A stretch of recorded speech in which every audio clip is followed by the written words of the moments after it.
Yeah, we got the combat system done finally, so I'll run you through this. Here, let me turn on my nav mesh and I'll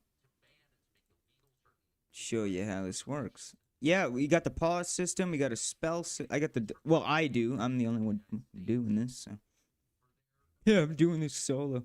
Watch this. I got most of it done, man. We just got to make like cool spells and stuff. Check this out.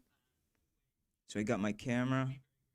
I can already walk to where I want. Double click your player to go back to him. It's full navigation, full culling through walls. Right? And then if I want, you can even click and drag items if you want. Or if I want to attack, like we can pause the game. Like say I'm running, we can pause like a CRPG, pick our spells or whatever it is we want, unpause the game, and he'll start to attack. So you could pause in your attack, set up your spells, which ones you want to launch first, let go, and he'll start attacking. And he'll kill the cube. And then you're done fighting, and then you can continue forth.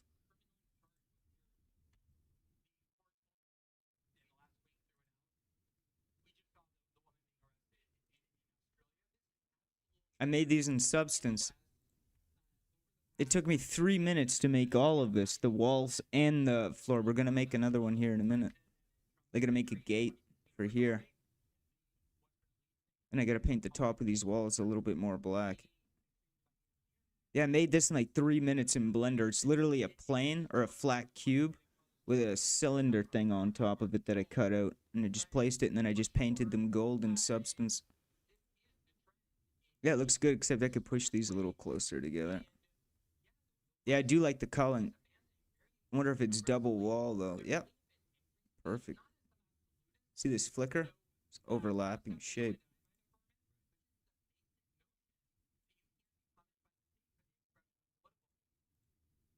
I think it's a little bit of an overlap.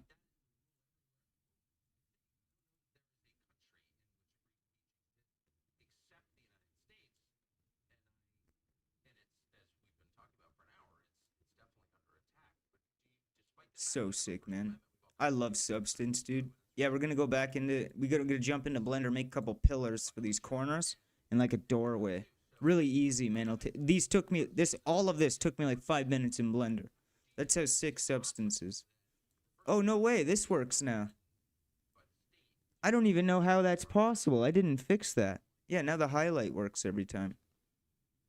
Yeah, I'll show you for example. For example, say if we had a completely different shape.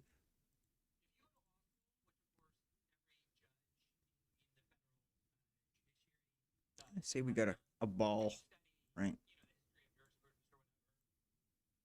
And then all we have to do is get our draggable script. Where is it?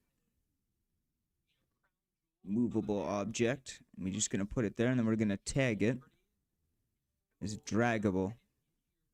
Now all we have to do is run, and then you should see it. Yeah, I don't know what happened to the video camera. Here, I'll turn it on in a minute.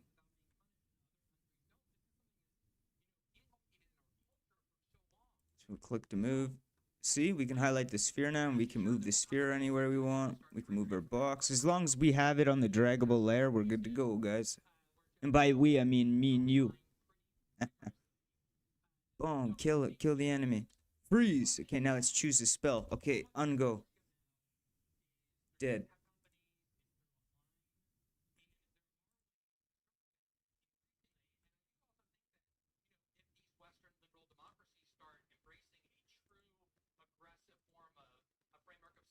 I made the, yeah, dude, day 12. It's coming along really well. I got most of the system. Make some cool attacks now. Yeah, I like Pillars of Deadfire 2. It's one of my favorite CRPGs. But I want it instead of like a hand-drawn 2D isometric. I want it like Baldur's Gate 3D, you know? But I don't want like a load like pathways that you have to follow through acts. I want like an actual open world CRPG, you know? Like if you're gonna boat, like you boat. We can make it happen. We can make anything we want. Everybody told me this would be impossible to get this far, and look how far I am already. Yeah, we already have combat. Oh yeah, I forgot to show you. So let me do one more thing. And another thing which is cool. So say if I had more enemies. Yes, these are just our tester enemies. I'll make them move and attack us back here in a second. That's what I'm going to do next. But every night around like 9:30, I log on and we do a dev stream. So click the spot, click the cube. You should attack and then just automatically move to the closest enemy.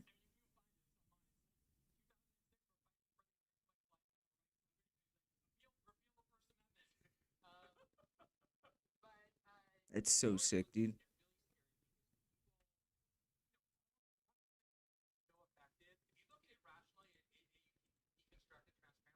Yeah, the further away you click. No, there's no tile set at all. This is a fully nav mesh world. How does it work? Because the nav mesh, you can put anything you want to detect on certain layers. Like these ground layers are on my ground, so it'll bake it into the nav mesh and it'll bake around the walls.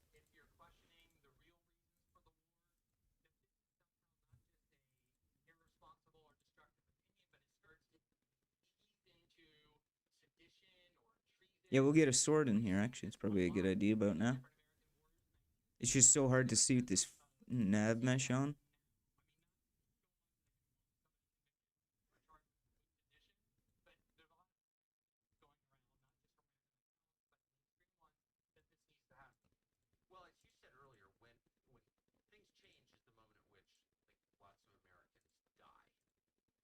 Yep, and then I can just replace the character, man. It's so easy. Like, bro, it's so easy to replace. Once you have like your basic 64-point skeleton, like it just works, and it's so easy to deal with. And ragdoll. We're gonna do ragdoll on the enemy. I just have to make sure the player actually attacks something, right?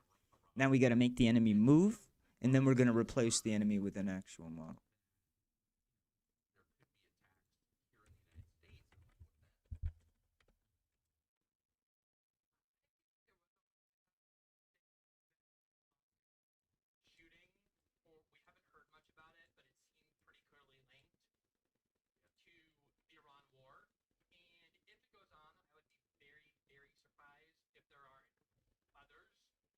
Okay, and then what we're gonna do is I need to go to here. I need to go game sword. I had a sword somewhere.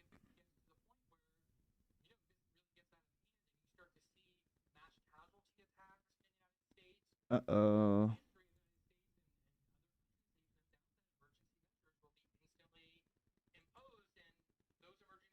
Those are my pistol animations. That's where they went. Holy crap, where's the frickin' sword, bro?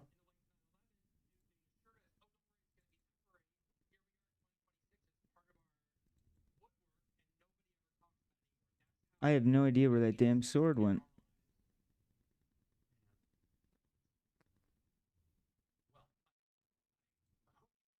It's my FPS arms. Aha.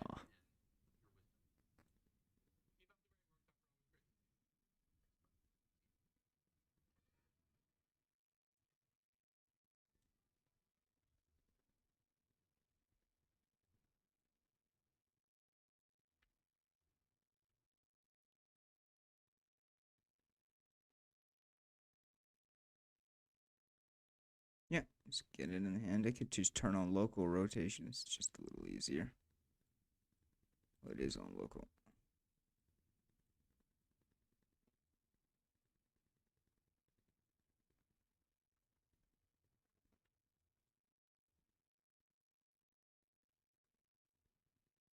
Yeah, now any weapon should bind to the slot. I just got to make sure that transform is a little better because I don't want the weapons, like when you equip a new weapon, to like equip, upside down. That's how you would do that, though, is this weapon slot. I just got to make sure the X and Y and Z are facing up from the wrist. But it should just work as of right now, like this, so. Don't need a collider on it. Not for a CRPG, wouldn't need a collider. It's all mathematics. Oops, forgot to turn on the nav mesh.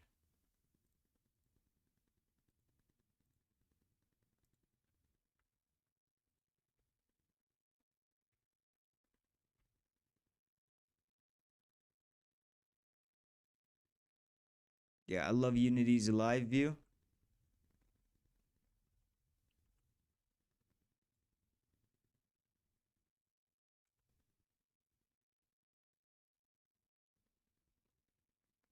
That's so cool to me, just to play around with it. That's awesome. Be able to move something when it's like in motion. Just tripped right out.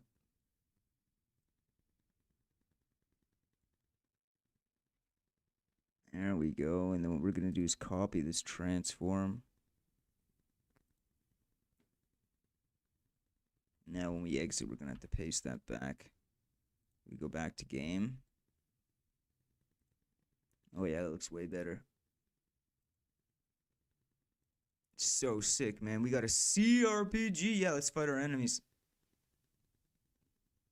We'll find a better attack animation than that, obviously.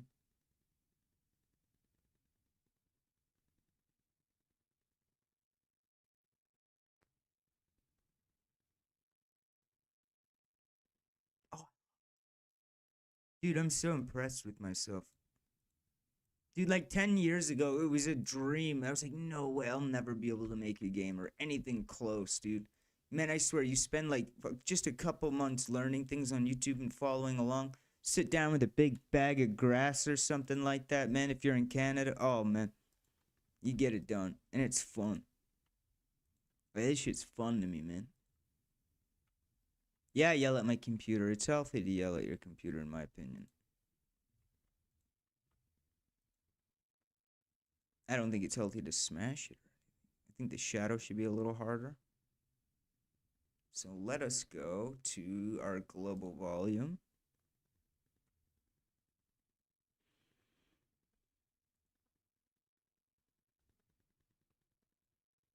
Oh, yeah. Override lighting. No. Processing.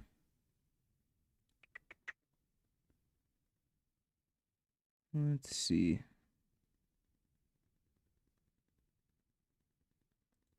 We'll get some shadow midtones going.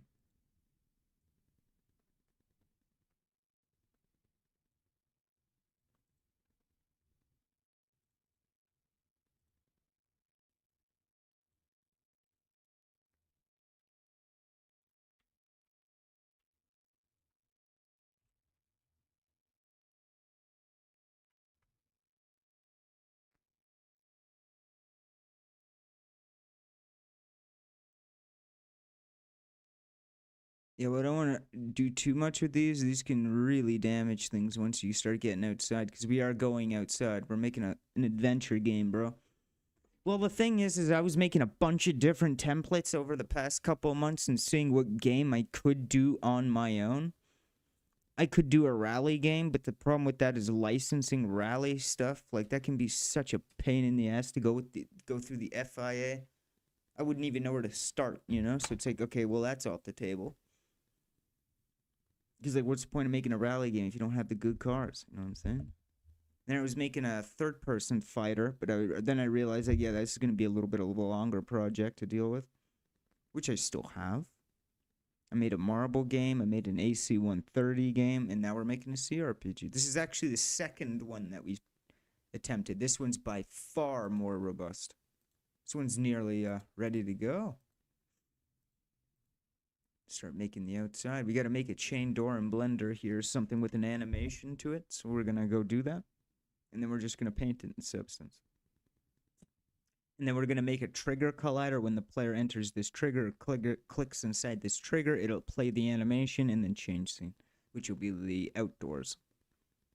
I was going to make it like just as one. I think that'd be a really cool intro to just kind of, you know, you come out of your little tomb or whatever it is. Not to spoil too much, but then you go outside and there's this huge world, you know? I'm just trying to figure out nav mesh over hills. So we got to go out there and play with that a little bit.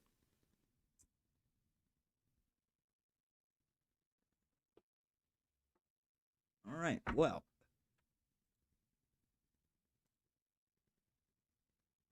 All right, so we got to do a few things here.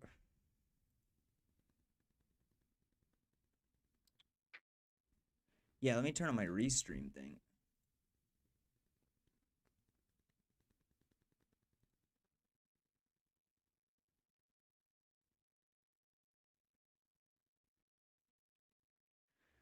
All right, so we got the enemy system done. All the attacks work, so that's really good. Oh yeah, and I gotta paste that in for the sword slot.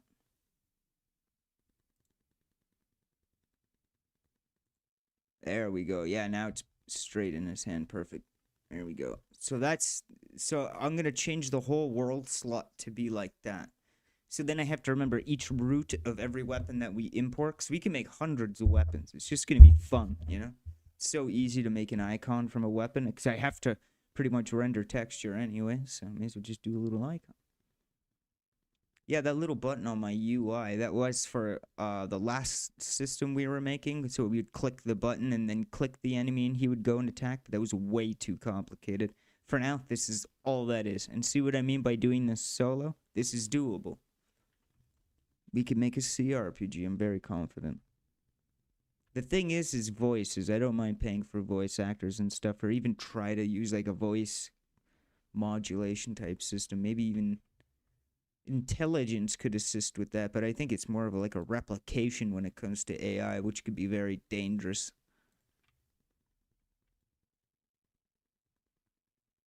Because they do have really good voice tools. I use them for my animations. Like when you're a solo animator, getting voices is really difficult. So you usually record your voice and then tune it up, you know? So it just makes sense to use your voice. And then I want to give this like more of a reddish hue. Or a yellower hue.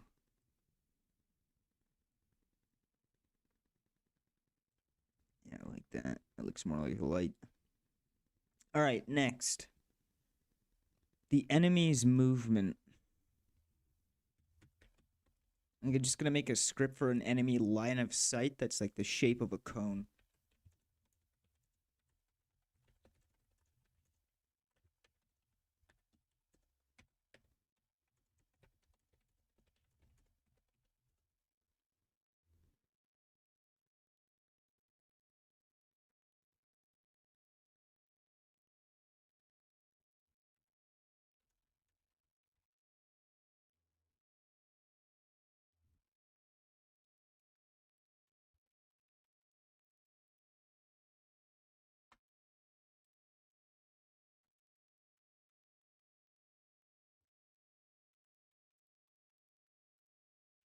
Yeah, so we're gonna do that. We're gonna do a draw method. We're gonna make this very simple. So we're just gonna draw something simple, something basic. It'll still look really good though.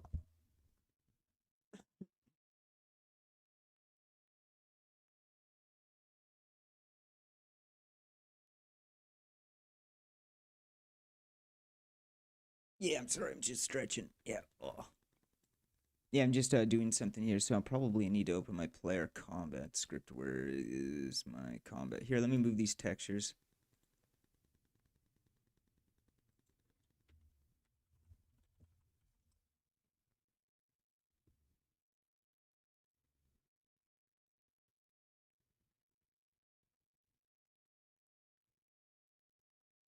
Yeah. So we're gonna make an enemy vision CS. That's what I'm gonna do next. I can probably try the one. What the hell is it?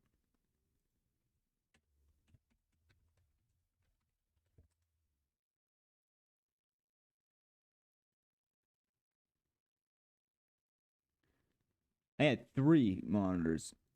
I always just leave one off because I never find use for the third. It is pretty cool when you're doing like a rally game, like a sim game. It does. I don't know. There's something about that that feels more real than VR to me. And I was a big VR enthusiast. I think the thing is with VR is after you use it for a week, you become so used to it that you just kind of lose the adrenaline feeling that you get from it. Like when you bungee jump again after a week, you're just like, meh. It's weird. It like desensitizes you. All right, so let's get that onto our enemy here. Where is my enemy? So we'll just start with 1 and then just copy him around. So enemy 1. Let's get our enemy vision. Let's get our player transform. Now it should show an enemy vision when we're in the game.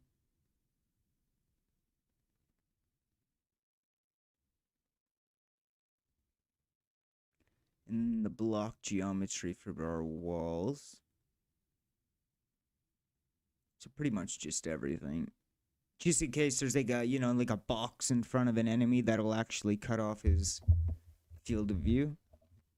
So let's see if this works. It should show us a visual of which direction the enemy is facing. Yep. Oh, that works so good, dude. Oh, that's amazing. I love it. I love it. I really do.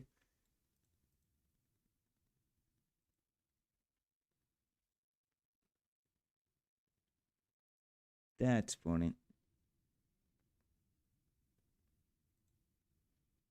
Yeah, now the enemy has a field of view, so if I were to move this box out of the way and then put it back, his field of view changes, so you can kind of block the enemy's view when you're sneaking by him or something like that. Or there's a security camera, you know? You can make your own path like that or something like that. I don't know. But then you zoom in and then we can go attack our enemy.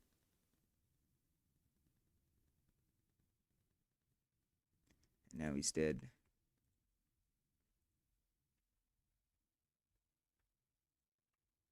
Oh, that's so cool, man. Yeah, wicked. Yeah, we got an enemy field of view now, or enemy vision script, which is sweet, dude. Like, that's so cool. Alright, so what can we do next? Now that that works a lot easier than... Man, the last couple of days have been just banging things out. So let me find that colors. Alert color. Oh, cool. I forgot to test that. So let's do that. I wonder if we can change the opacity of it.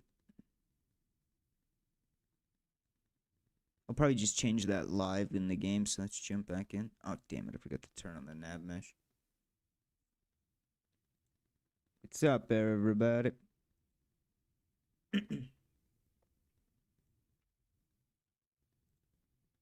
Oh, yeah, the freaking nav mesh.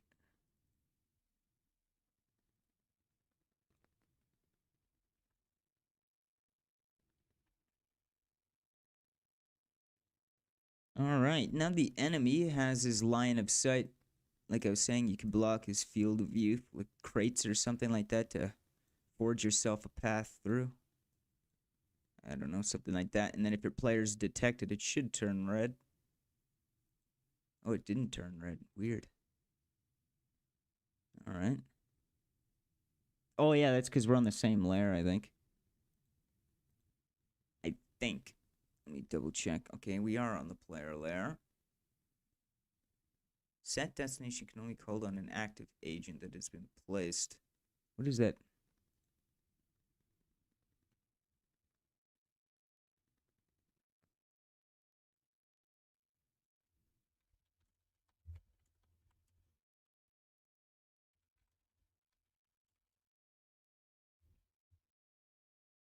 I'm trying to figure out why it doesn't turn red. I think it has something to do with the layer that I sent it to. So...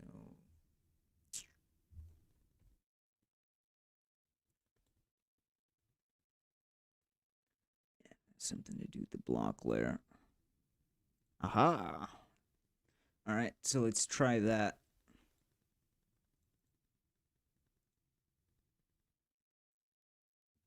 Yeah, that should work much better. So now when we enter this region, I'm hoping. What's up, man? How are you doing?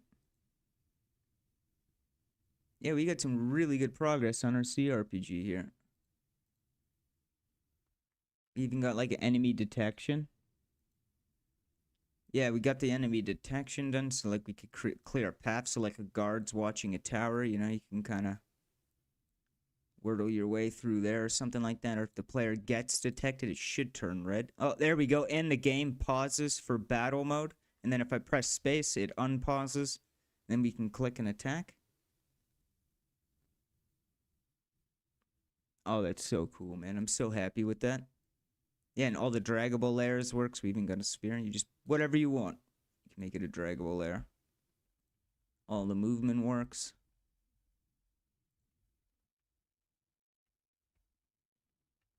Amazing, man. Yeah, you can double click to go back to your player.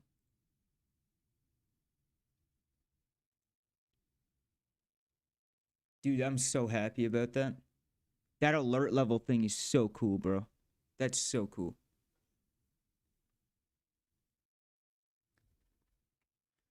All right, so now let's figure out enemy navigation or something like that. Maybe the enemy can come towards us if it sees us.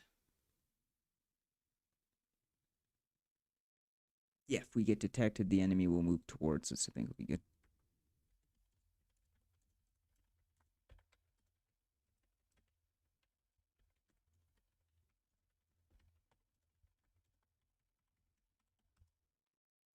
Yeah, we'll try it that way.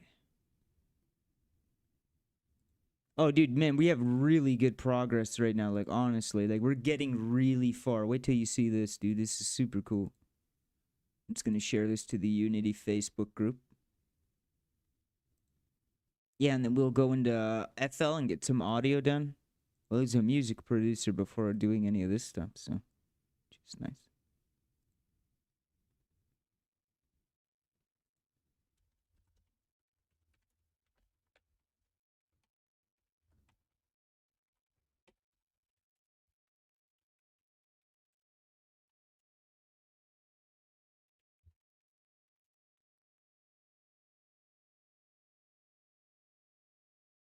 Yeah, I think that's really cool. We're coming up with a really interesting stealth system.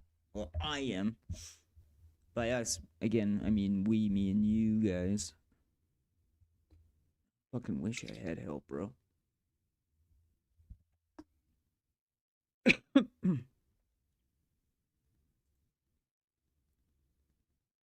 Okay, yeah, we need to make like an enemy navigation script.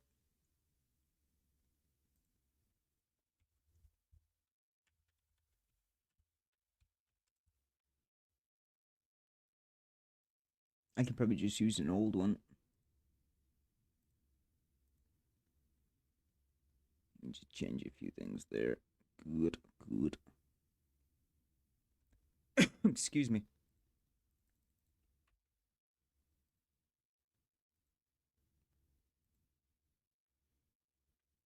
All right, should recompile.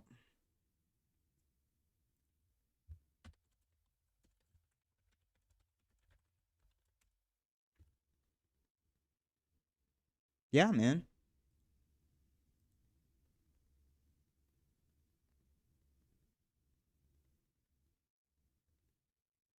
Should be fine. I mean, it shouldn't need. It should already be on the nav mesh. Actually, put it above it. There we go. Now we need to find our enemy AI script here. Where the hell did it go? There it is. Okay, now we got move speed. So once we're detected now, it should move towards us. As soon as we unpause it, it should move towards us. So let's give this a try.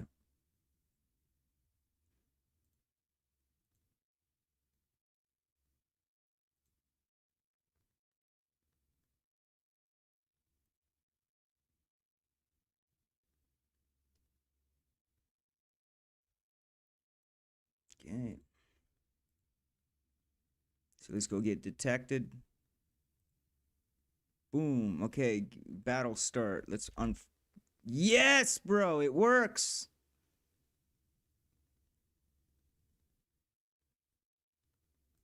Oh, that's so cool, dude. Yeah, I gotta try that one more time. Oh my god, I'm so happy with that, actually. That's incredible. That just flawlessly works like that. Things never go this well.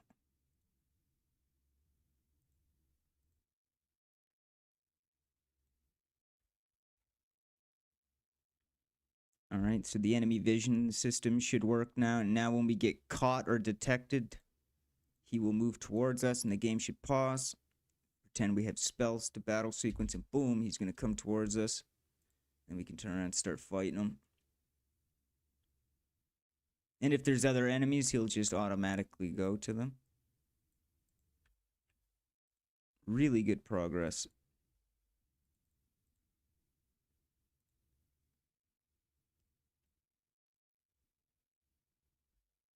Cool. That's awesome, dude. the enemy like just gets detected like that. That's sick, man. I'm legit thrilled with it.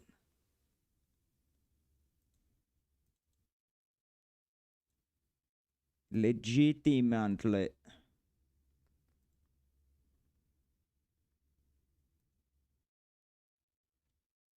I'm trying to think. What do I? We're just flying through this already. Yeah, that was really easy to fix. It'll be different when there's an animator, but we're just gonna use the speed. So what we can actually do is create an enemy animator now. Yeah, let me turn that on for you. I keep forgetting to do that. Hello. Welcome. Yeah, I just didn't put the damn chroma key on, that's all. Put that in the bottom. So finally, we have a CRPG. That's amazing work, dude. Glad I have it. Yeah, I can show you again. Actually, what I should have done is added another enemy in there.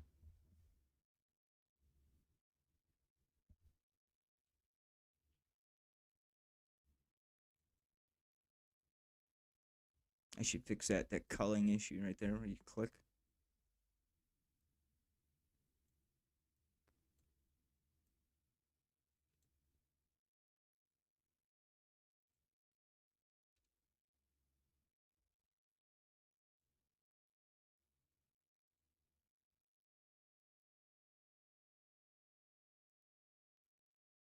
Oh, hell yeah, dude. So cool, man. All right, next. So we got the enemies that come and attack. So we just paste another one like here.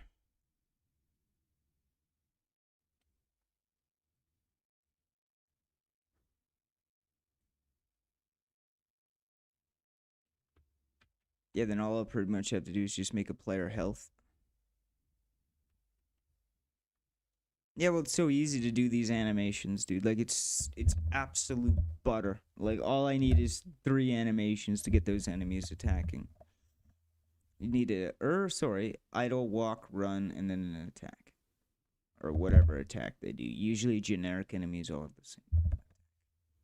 Or a bow.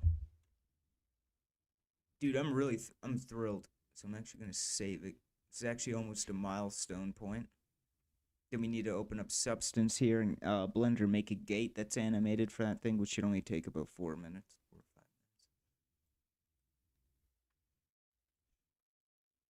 minutes. I just don't know the distance of which he... Where is my player?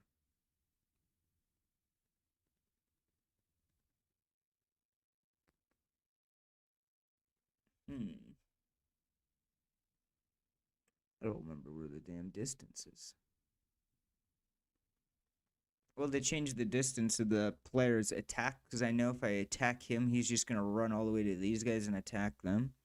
It should just be within a certain radius, right? And I just kind of forgot to tell it to do that. Like, watch, I'll show you. He'll kill that guy, and then he'll run and start fighting those guys. But what I do want to see is a bug test and see if I trigger that twice. These vision cones. And it'll make it so the player automatically... And I can't move the camera when I'm in this mode. That's another bug. So if I press space now, let's go back to normal.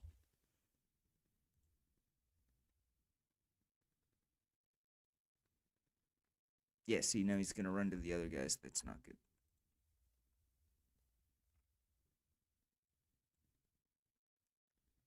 Here, let me see something real quick.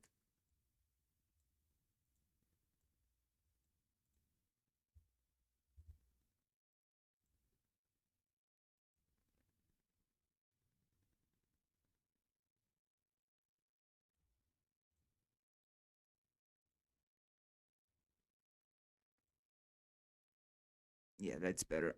You know, like a little bit more opaque.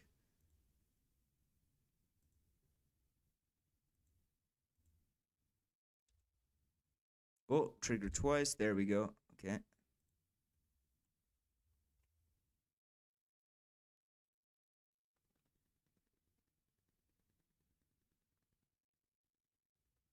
Oh man, I'm so thrilled right now. That's so cool to me. So I'm trying to think. I'm trying to think how this would probably be handled better. So maybe we can hide those vision cones unless we go into tactic mode, which will be spacebar when you pause it. So let me go look at something here.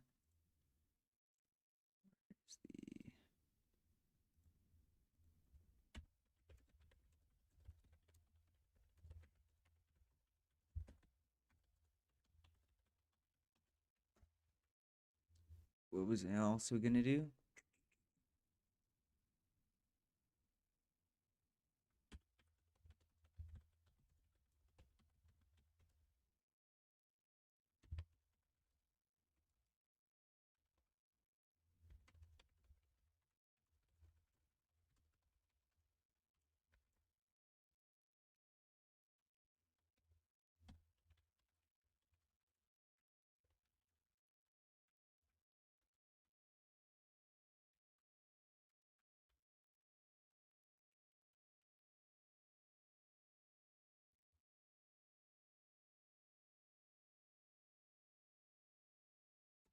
Yeah, that's what I was gonna do.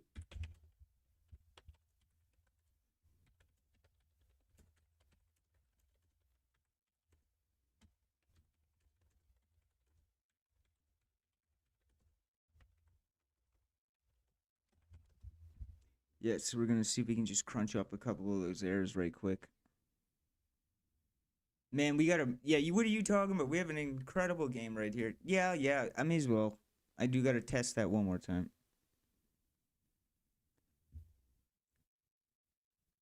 Yeah, I'm reading a Unity guide at the moment, so I need to do private trans under player. Then we need to go agent.angular speed. So we got that. Yeah, I like that a lot. Go get detected. Okay, press space.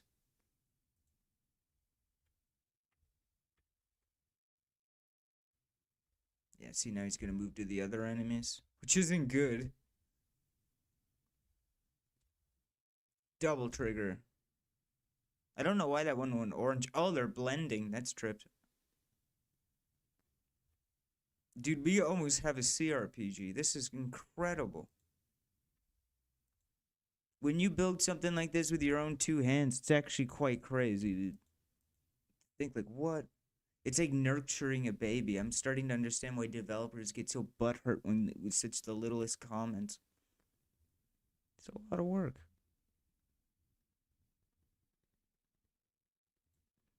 All right, I gotta add a line into like everything here. So give me a second.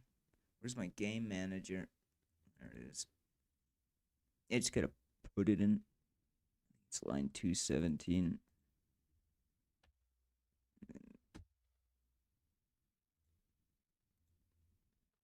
Ooh, no.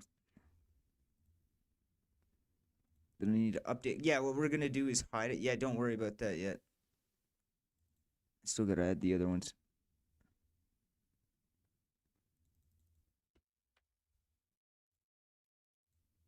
In. Okay, now I need to go to my combat. Yeah, I need to do two more. Just add that into two more.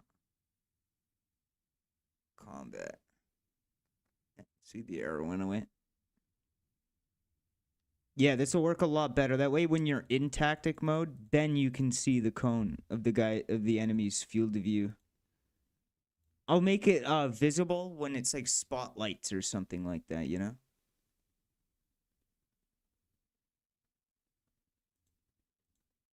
I think that has to do with my enemy manager, so let me go find that.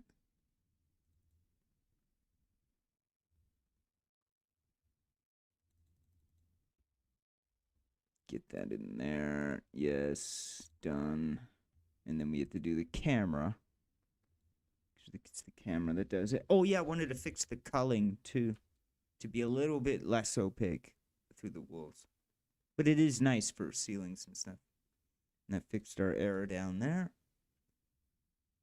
So, where is my camera? Yeah, it's the last one. And it should be good to go.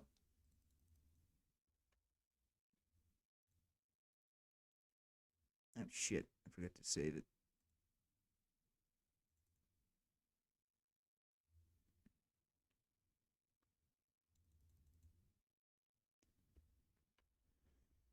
All right, so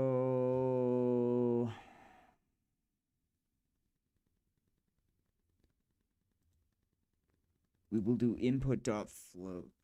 So we'll do the key Q and E. I added Q and E to the pitch as well for the camera. Okay. So now when we pause it, we should be able to see the vision cones instead of just them being active the whole time. That way, when you actually go into tactic mode, you know, you can kind of see what's going on. That way you can actually stumble upon. See, now we can't see the enemy's vision cone, but if we press spacebar, now we can, and it's paused, and now we can move around. I don't want to be. Oh, cool. Now I can't move these objects either because we're paused. So once I press space, the game returns. So if I wanted to see his vision cone, right? Say if I wanted to block his view, I could do something like that. Oh, see, there's a bug. So we got seen. Let me see.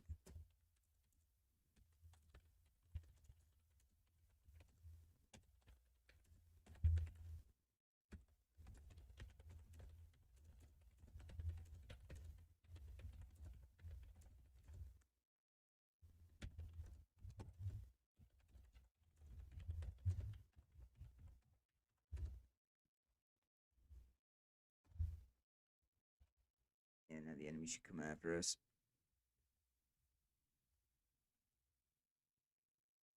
All right, good. Now he doesn't go to the next enemy now. He doesn't run over to the far guys here. So if you look, there's two other enemies, and if I press space, I can see their vision cone. So what I can do now is take one of these. I should fix that so we can't drag the box through the wall. That's another bug. So what we can actually do now is take our box.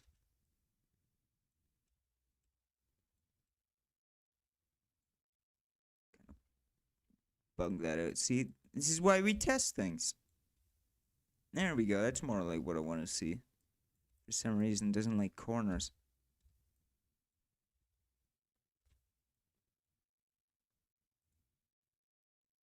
Detected. Detected again. Detected. Triple detected. I like that. Yeah, start attacking, and he should just do both of them now.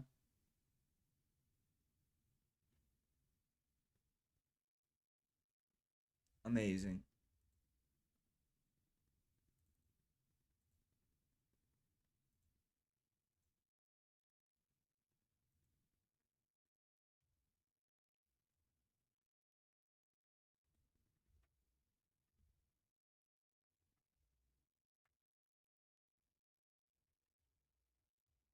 Oh man, I'm loving this so much, dude. I'm having so much fun doing this. I love CRPGs. I just can't believe I'm already this far. I'm really happy with myself. Very nice. Rather nice. So now,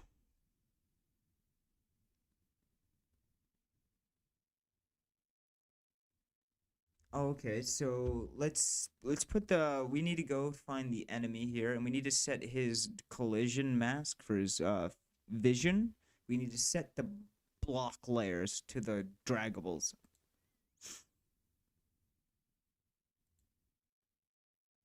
Unless it's just not.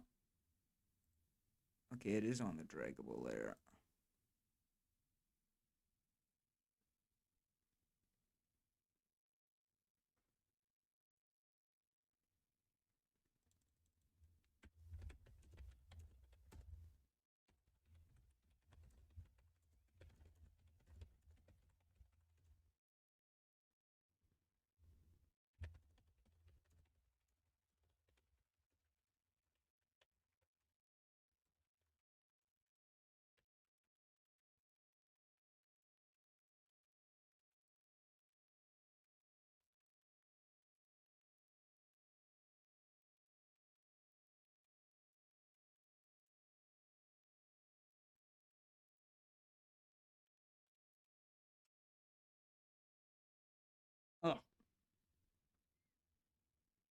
Yeah, reading that like burned my eyes.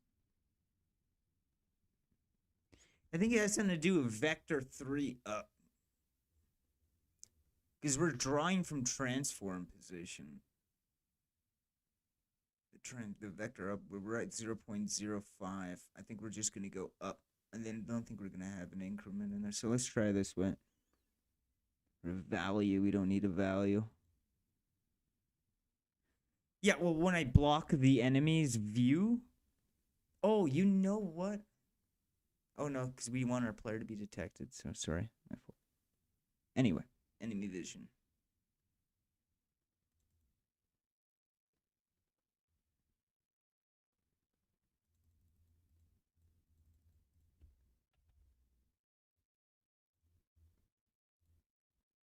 Yeah, this is, don't worry, this isn't going to be like the actual, it'll look so much better. We're doing chess and everything. Substance is a god program for doing this. I did these walls and floors in like 5 minutes, dude.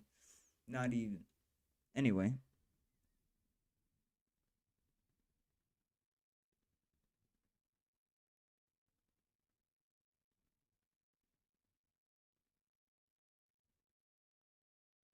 So I'm pretty sure I have to also, so what I was thinking before is I think I might actually have to remove my player from the block layer. So let me find that. Okay, player is removed.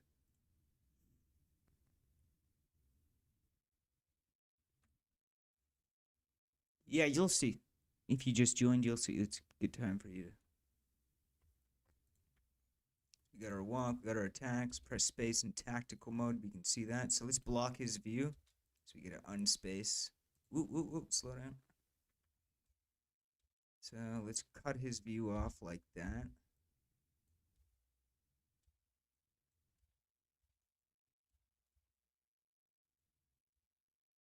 And if we stand here, we shouldn't be detected.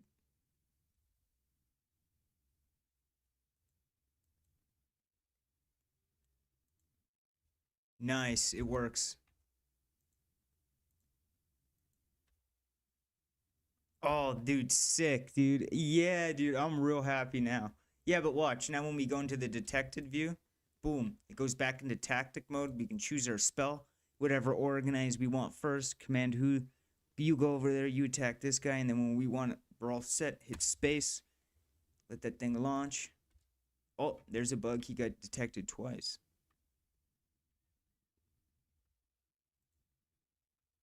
All right, dude, man. I'm really happy with that.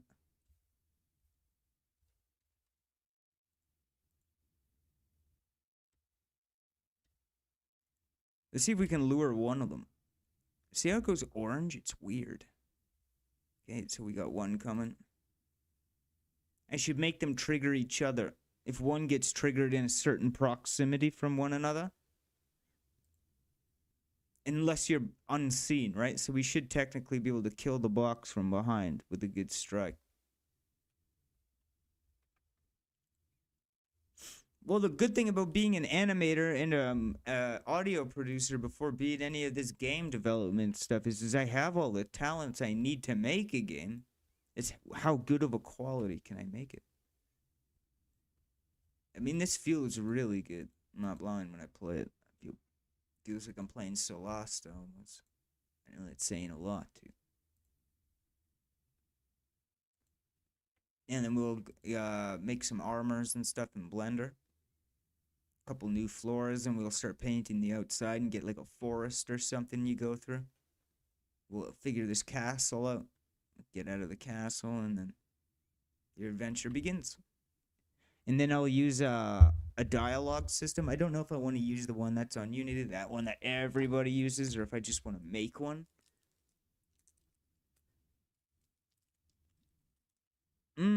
No, so it's not going to be like an icon moving across a map or anything like that. I'm planning on doing like an actual like open world. You can just go there. You have to walk. Yeah.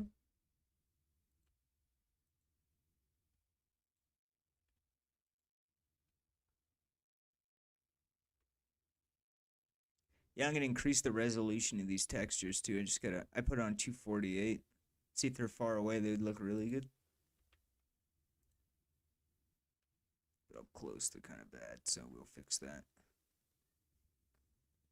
Easy peasy. Oh yeah, substance, man. There's a reason that software is industry standard. If you don't have substance and you're like, oh, that looks difficult, just trust me when I say it'll save your ass. They have a special export option for Unity, and it always gives you like 3 to 4 maps that you just create a material with. Like for example, one of these. You just put your base map, metallic map, normal map, and there you go. And the walls too. I was trying to paint these more solid black.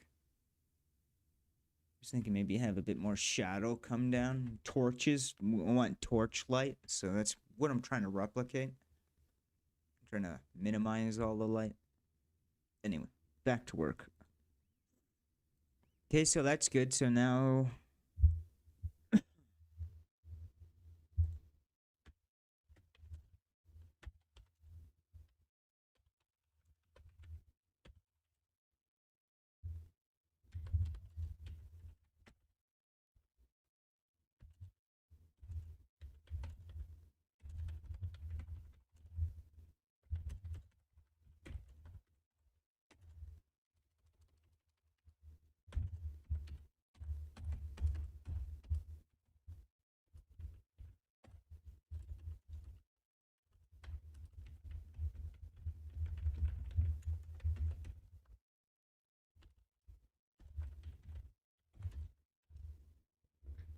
Yeah, so we're gonna make it so...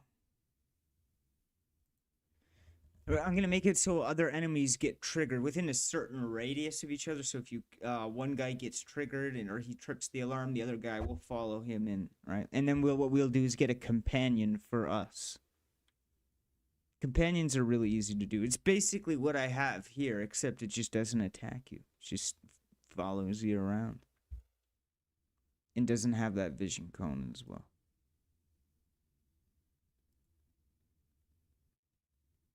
Thank you.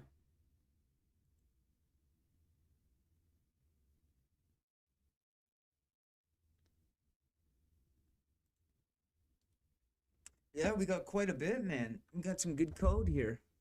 It's valuable, this stuff right here. All this work right here is actually really valuable. Except for this fog of war, it's not bad. You know how, like, I'm going to do it, and I gotta figure it out. So maybe that's what we should be working on. Is that fog of war. I've already got a couple shaders for it. You know, like that black shroud that's over the level and you discover it. That's harder to do than you think.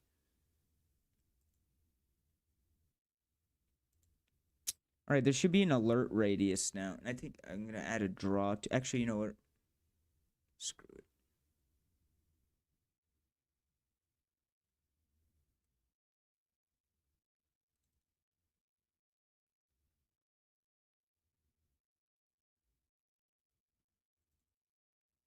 Yeah, I'm just going to put that little lick information in there. Should extend it by like that much.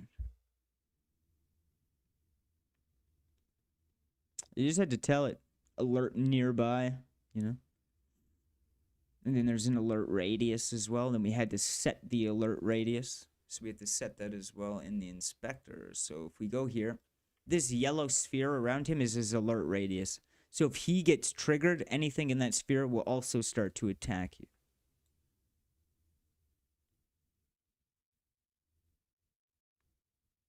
Where is the radius?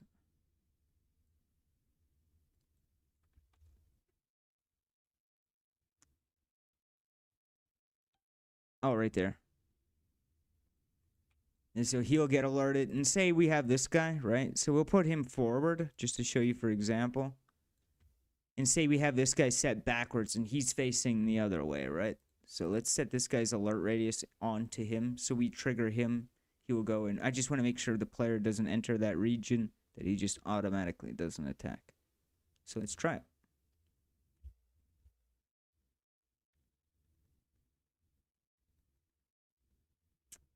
All right.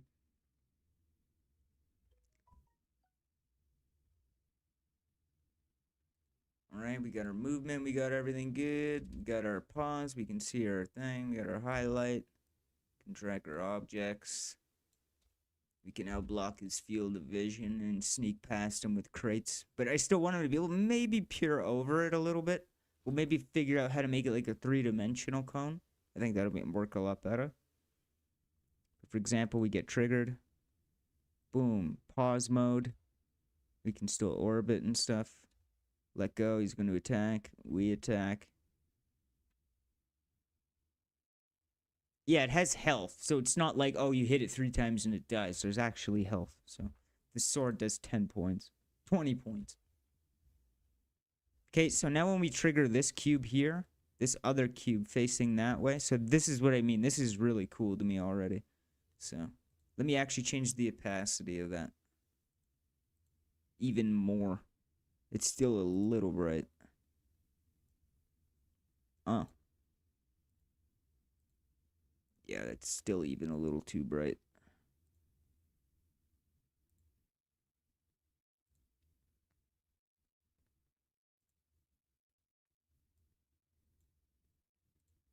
Much better. Something like that.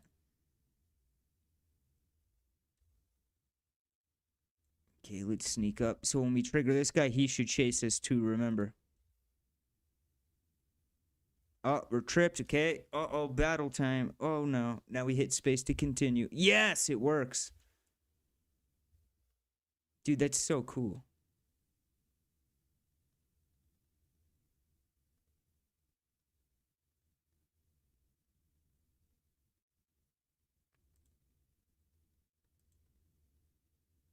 Oh, I'm so happy with that.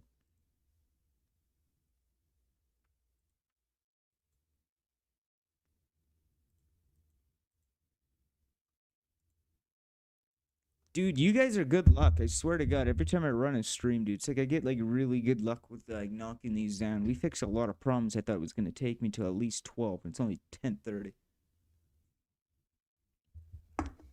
Man, I'm having a really good day with this. Excuse me while I turn off my camera quickly.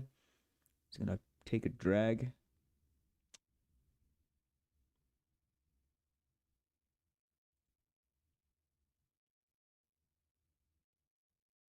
Yeah, I just want to do that again. I'm really happy with this.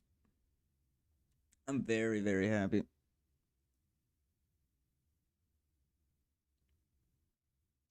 Yeah, I mean, let me just go into the cone radius thing here again. Keep forgetting to turn its value like all the way down.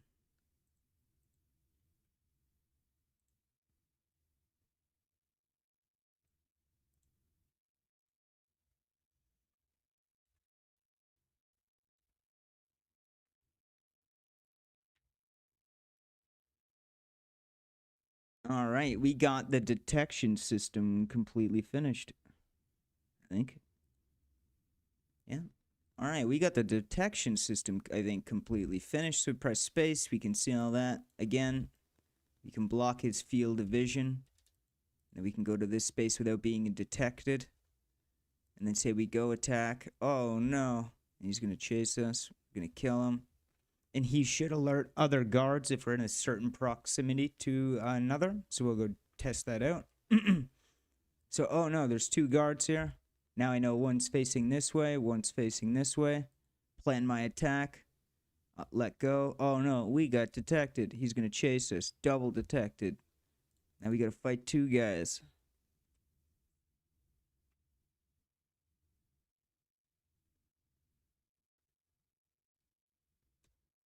Too cool, man.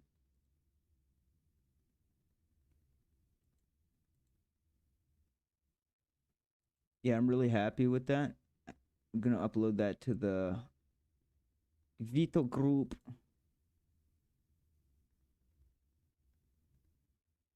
Actually, you know what? I'll save a surprise. I'll do one at the end of the week. I usually upload like one good video at the end of the week. Excuse me while I take a drag. I deserve it. Wink. Wink. Yeah, and I may as well open Subber.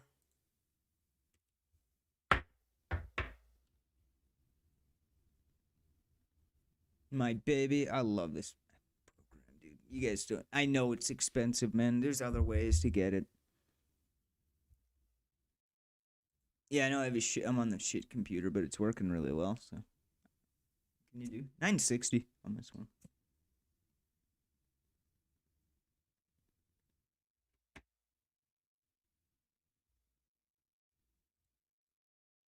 Anyway,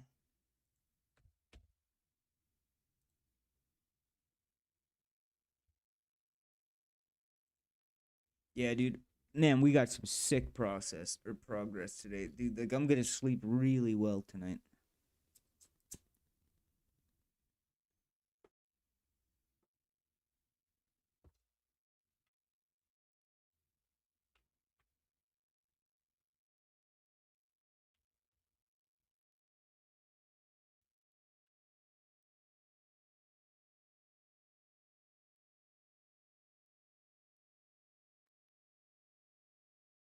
It's just cool, man. Make this box a little bigger too. Yeah, we'll animate a treasure chest opening close. I'm mainly an animator in life than I was anything else, and an audio producer, so that part's gonna be relatively easy. The thing is, man, is like I really like games that like really emphasize the animation. Like Crimson Desert looks super cool, man. I love root motion, like The Witcher. Or like when you hit an attack, you really have to commit to your swing, because you got to wait for your character to like jump, swing, and then land, and then because if you don't use root motion, it looks kind of like he's floating. Yeah, I'm using root motion in this. So like you do like an overhead slam, he'll jump forward, slam, and then you continue control without him teleporting back. Right? Anyway, yeah, I just want to see if that is forward because I can't tell. I'm going to tell this script to show us in the editor which direction they're facing, make it easier to place guards, stuff like that.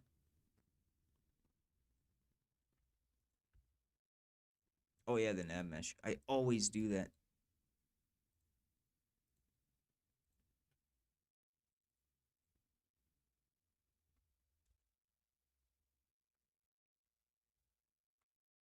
Oh no, we're gonna get caught. Did he get detected? No, he didn't get detected.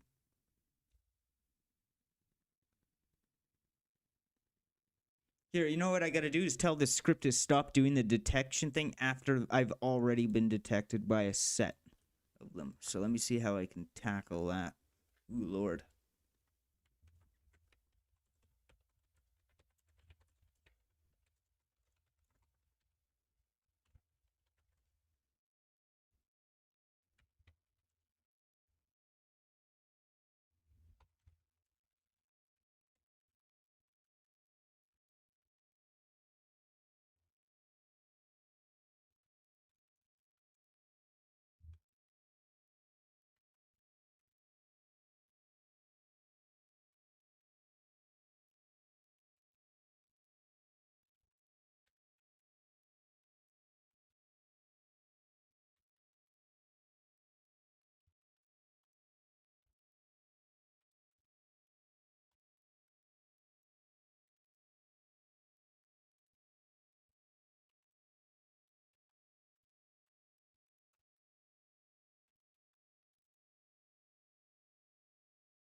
Let's see if that helps any. Yes, we could do something a little complicated here. This is a bit more complicated to deal with. This might spit us back an error. Yeah, so what I'm gonna try to, because when you notice when we do trigger the enemy's radius, like its vision, and we do get detected, if we move out of the way and then back into its cone of view, it does the stop again. So we need to update the enemy AI to just do it one time for all of the ones that it does trigger in its radius. So we're gonna, I added the underscore has alarmed. So like it'll be has alarmed and has not been alarmed. So it has not been alarmed, then it has been alarmed, and it won't trigger that twice. Alright, so I need to add that to my enemy vision.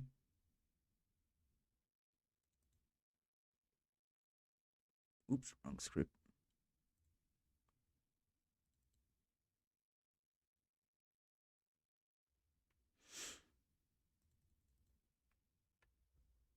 Yeah, what I just wrote there, I'm just punching it in there, and I gotta update this other one. I think I gotta call it an AI.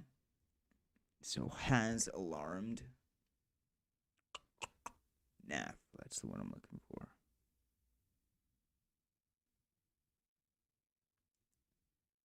Guillermo?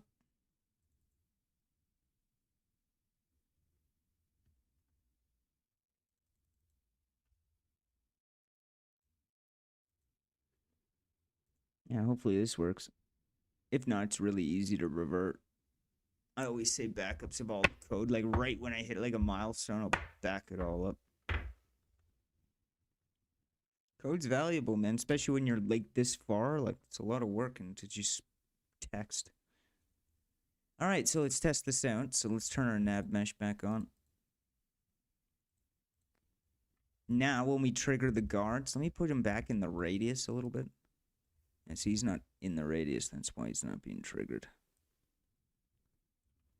So we'll make that our alert radius, and we'll just kind of push him back a little bit. Yeah, because I don't want it to trigger it twice, right? Once it's alarmed and like all the guards start coming at you, I don't want it to keep pausing every time they see you, right? So like, for example, press tactical mode, you can see their line of sights.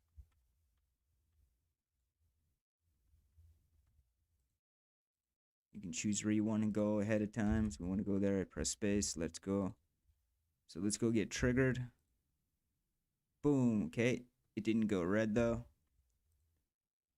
Okay, good, now it's working.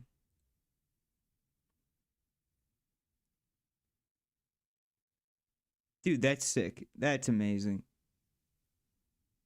Yeah, but now it's not going red when we're detected. So let me go look at see what's going on.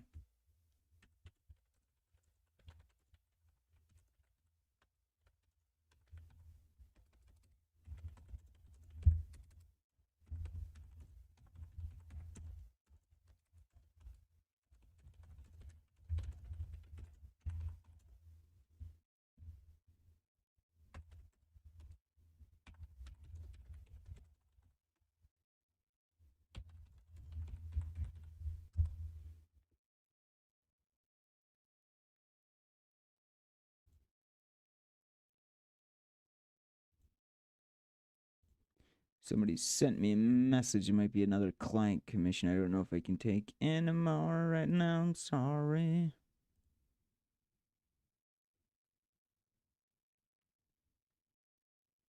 Oh, set cone visible true. Okay, underscore cone visible. I see, I see. Yeah, I see the problem. Yeah, so where's my enemy vision? No, it's when I replaced that. I took out something, and I think I copied pasted over the damn thing. Yeah, I used this something called what's it called there? Well, I used to use Sublime, but everybody keeps yelling at me for it. And I use Visual C, but the colors are all weird, so I use like green mode in cursor. I don't know what it's called, scan line or something. All right, cool. So now it should just go back red once we're detected, and it should only detect once for the enemies within radius. God, I sound like such a nerd. Okay, so let's say we want to move this crate, block his view, so let's test it. Good. Let's go get detected.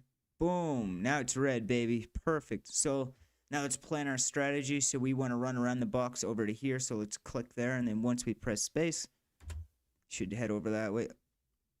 Oh, yeah. Hell yeah, dude.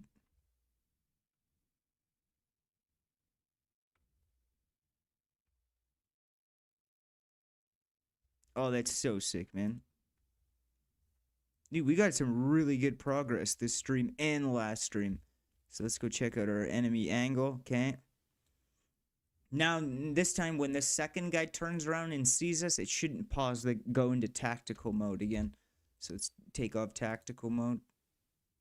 Another thing we could do is take that crate. I've got to remember I can't pull this through the wall. We got to fix that. And I want to be able to rotate it. So say we put that box like that, and then we had a spell, right? We want to get a good line of sight. We can ping this guy off. We can move the box. Uh-oh, there's a bug. Okay, there we go. Now we're detected. And now both of them should come after us. There we go, and we're not getting double detected. Dude, this is going really well. This is going really, really well. I'm very confident now. This was the most concerning part. This is why I decided to tackle all this first. I'm actually going to save this entire project backed up onto another drive. I'm that happy with it. Yes, dude. Oh, yeah. It may not look like much right now, dude, but like everything is just working. It's really nice. It's working well, too. Like it's really robust. Like it's strong code, man. Strong arm in it. The gate fell over. Yeah, it's a good question. So that's one thing I'm really not good with in Unity is particles. Yeah, I'll turn the camera back on here in just a second. But yeah, particles are one thing that I'm really not good with. It's a good thing you brought that up because it's one thing I do have to figure out. So that would be nice. But I think this detection system that we have here is like top tier. Absolutely amazing. All right, what next? So we fixed that. We got the enemy stealth and detection. Oh, we should make a crouch, like a sneak. I think that would be the next step for our player, but we can get to that. We'll do that tomorrow. That's a simple thing. I'll probably do that before I even start the stream, so I usually try to set it up. What can you do, right? So yeah.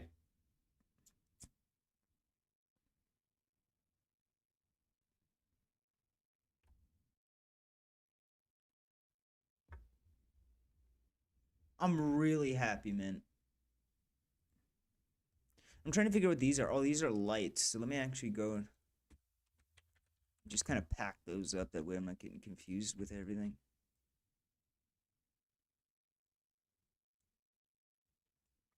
There we go. I know, right? Trust me, I'll fix it.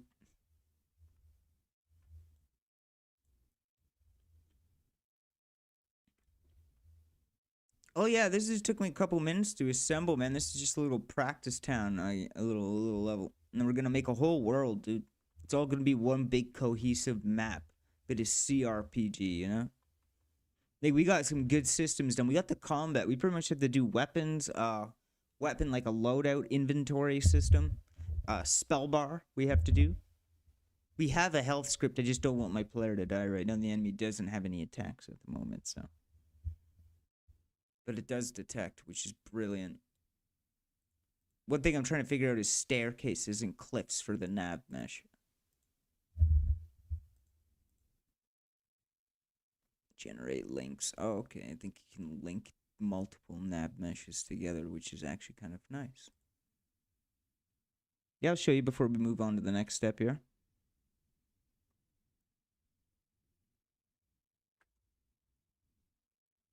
So we got our calling through the wall, which is really nice. I get to keep remembering to fix that. We got our move.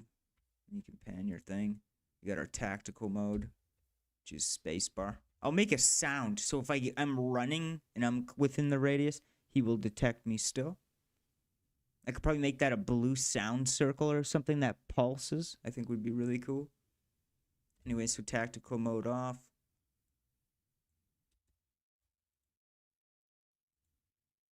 We want to bring these two in first. So let's go trigger. Boom. Okay, let's plan it. Say this is our spell. We click him. We're going to click the enemy. Boom. He's going to go and attack the enemy. I love this. This is cool.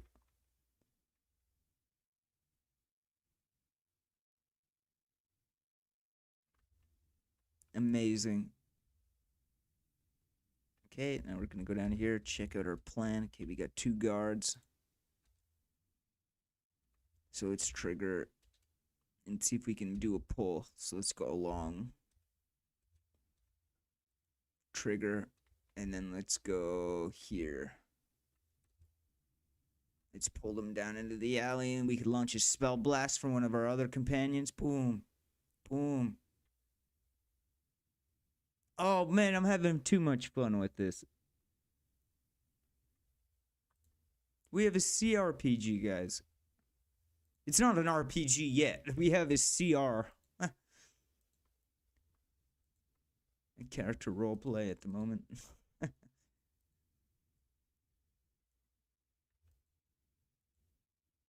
Or a CRP, I guess you could call it. Yeah, we're gonna do inventory next and weapon. Just gotta make sure that sword is actually in his hand. Good. Yeah, dude, I'm so happy. Like I said, I'm gonna sleep like a baby tonight. Because when I go to bed, I think about like this. It's like, yeah, I got a video game.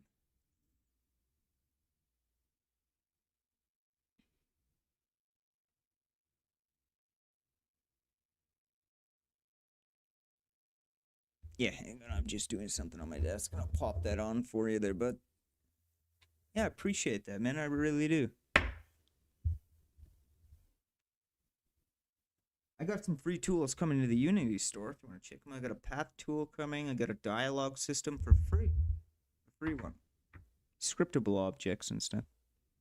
Kind of like a Fallout type one. I'm not a big fan of it. I don't like to release what I'm not a fan of, right?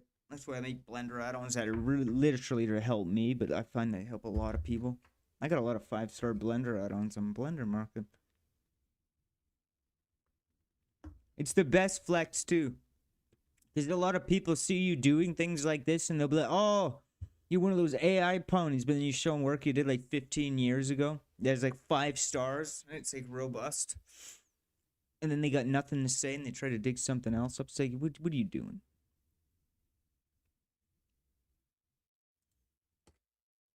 I'm just gonna make the lights lower.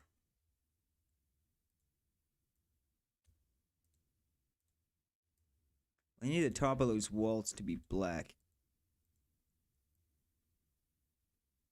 Like a CRPG like that, you know? See how it has like a bit of a reflection now? I want to eliminate it, and that wall's not all the way tight. Yeah, it'll do for now. Yeah, that's another thing I was thinking about is roofs. So when we do go, say for example, if I did go outside this temple or whatever it is, like you wouldn't be able to see the roof. You know, I kind of wanted to fade in, like occlude. We have a really good occlusion, but I want to save the occlusion that we have here for specifically for the roof and have a wall one that's kind of the same but a different opacity. Because if you notice when we do it through the wall, you can really see through the wall. It's almost like glass. I kind of want that only with the roof. Kind of like RuneScape, you know? That's a good example. Well, I loved Baldur's Gate 3. I love their whole 3D world in Solasta. I love that. I'm just not really a huge fan of the world itself. Like, don't get me wrong, they did a fantastic job. It's one of my favorite games, Baldur's Gate and Solasta, but it's like the freedom, you know? It's like, finally, you set out into the wilderness, and you think you're gonna go travel into the wilderness, like Icewind Dale. Nope. I remember when I left town in Icewind Dale for my first time, I was like, no way, and I got to jump by, like, wolves. They had to pitch a camp or whatever.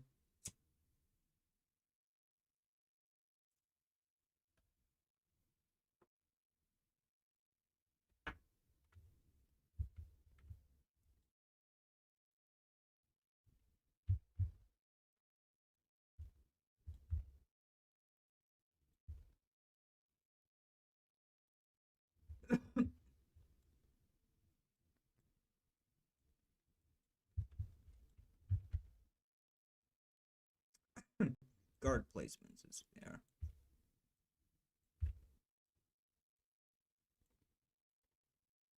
Here, I'll make it show it in the editor, too.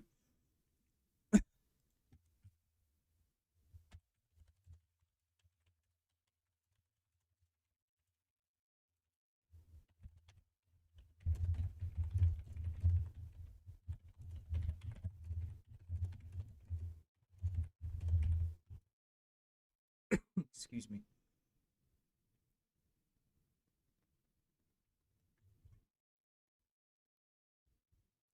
Yeah, I'm just gonna make it so we can actually see the vision cones when we're outside of the mode. Or outside of the game mode, so I can see them in editor. It just makes it so much easier to place them in the world. Yeah, I just have to add something to the enemy vision script. It's like my best friend this evening. It's funny how like each time we run a stream, we're like mainly focused on like one of the scripts. Like you think we're like working on other systems, but it always ties back to something like one of your originals. So I call that a core script there. This will eventually be huge. I might have to split it.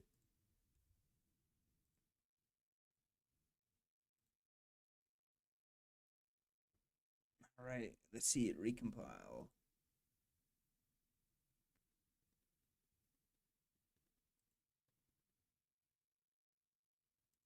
I think I forgot to save it.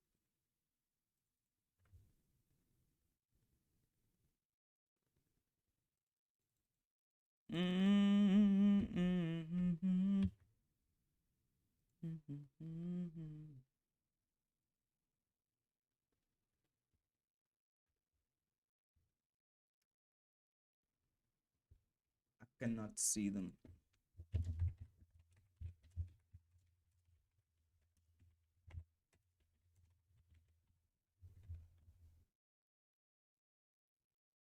I don't know what the hell I did. I think I reverted it before I closed it.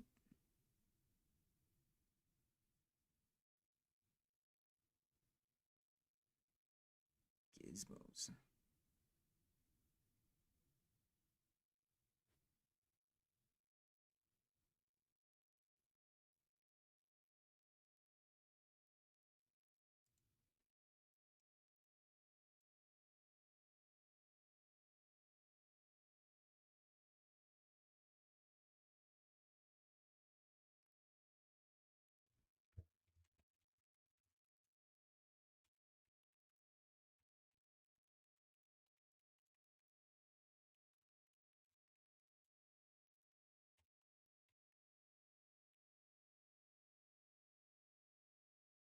I don't know what the fuck Gizmo is.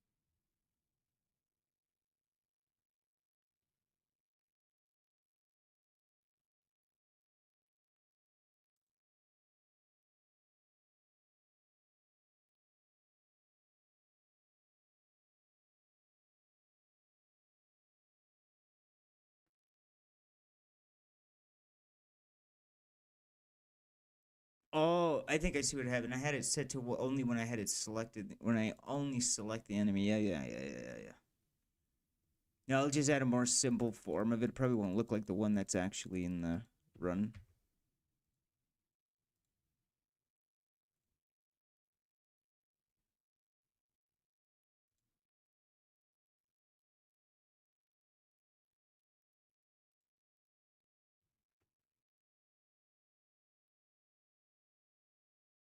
Something happened. I don't know. It just didn't compile for some reason.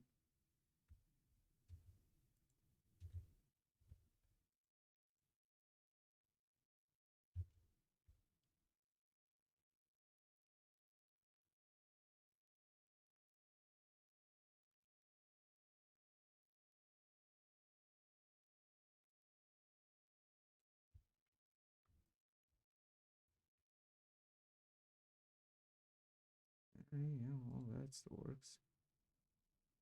Yeah, maybe it's the nav mesh that's blinding us. Could always be it.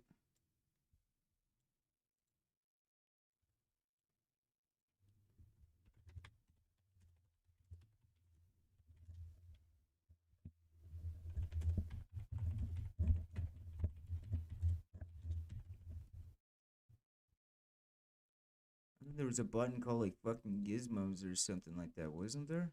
I always thought it was up here.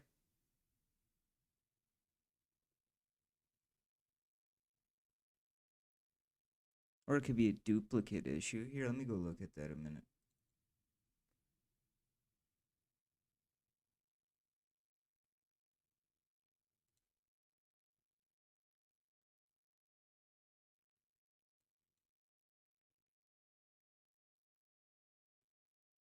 Well, the guide is saying on draw gizmos. On draw. Oh, I think it's a cap. Yeah, I think that's what the problem is. Yeah, well, I'm comparing it. Yeah, I'm pretty sure that's the problem.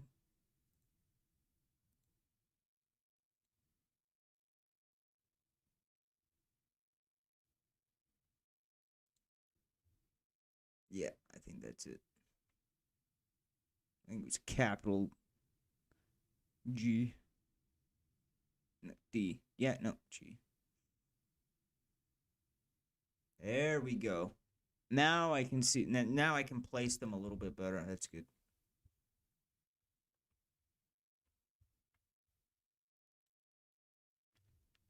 Hell yeah. Yeah, but they look way different in the game. Like, watch. Except now I can see like where I'm placing because when I have the nav mesh on, it's really hard to tell which direction they're facing. So now when we play it, I just want to make sure that those don't actually show in play mode. Specifically told them not to, but you never know. There we go. Good.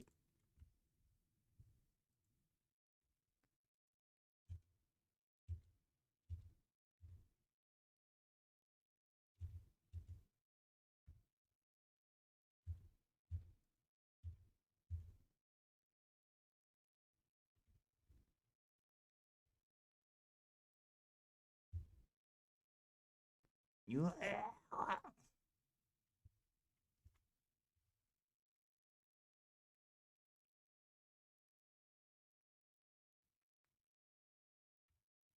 Hell yeah, baby.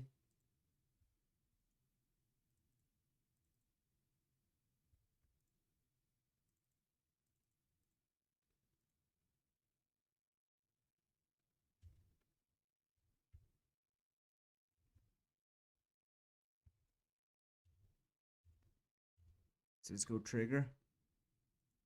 Boom, pause, and now we can click. Who are we going to attack first? Let's go after this guy.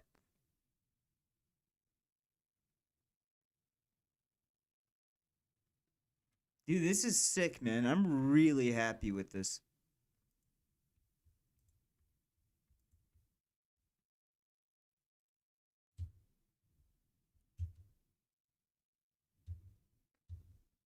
I should change their field of view a little longer, you know? They all won't be the same. But like, say for example, so he should trigger that one. Nope. So his radius was too small.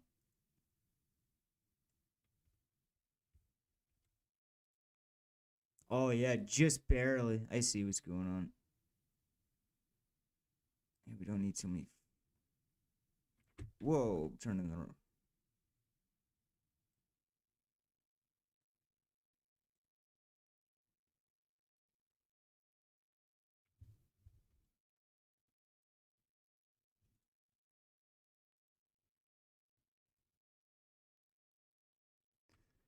Yeah, vision range will be something like that.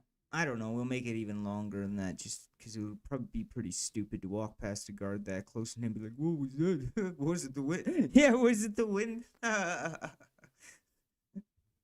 have been the wind." It's funny. Alert radius. So we'll make him in that.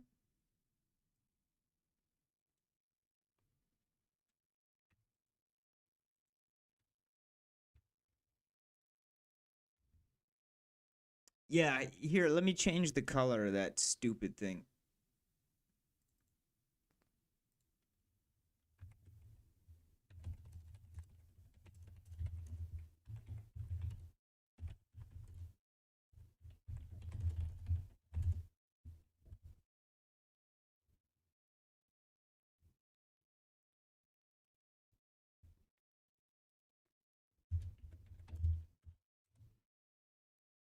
Yeah, it's like a hex value thing. So stupid doing hex values. You could use like a little paint tool.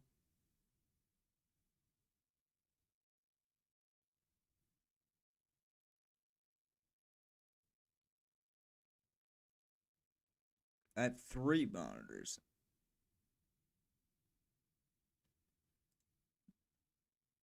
The one in front of me is like so HD, it like burns my eyes, dude. Sometimes I gotta look at the little one.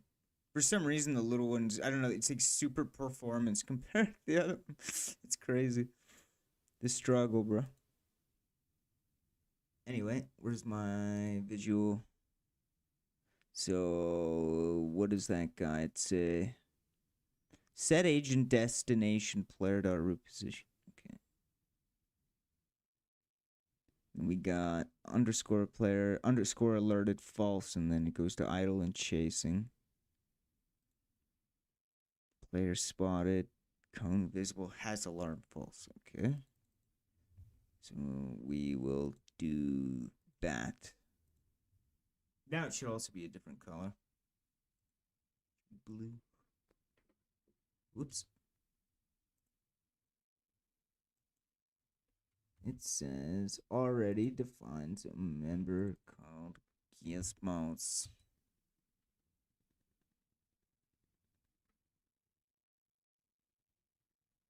Oh shit, I did the wrong one.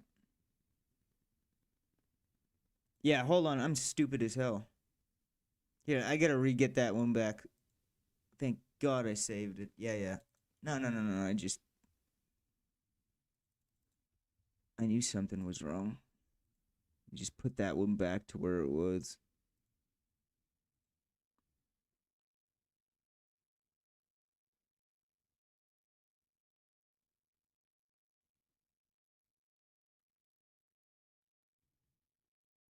Yeah, I need this one. I gotta rename that.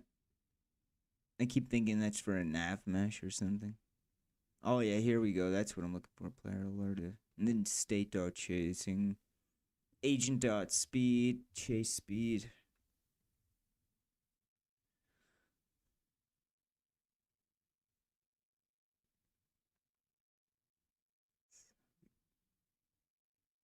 Public void. State chasing. Undraw color dot blue. Draw wire sphere. Alright. Maybe blue wasn't the best option because the ground's already blue.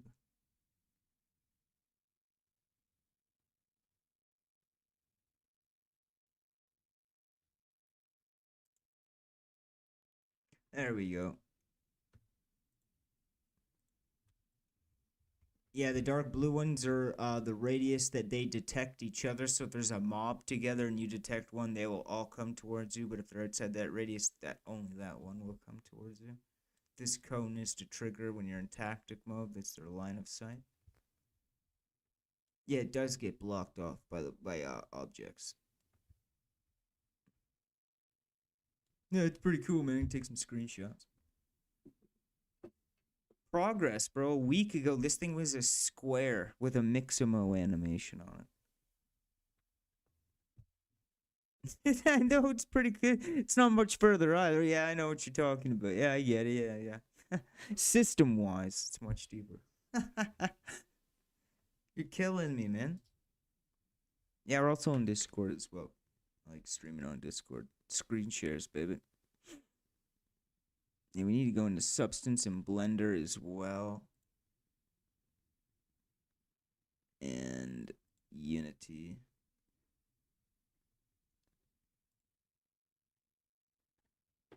Yeah, it's neat, man.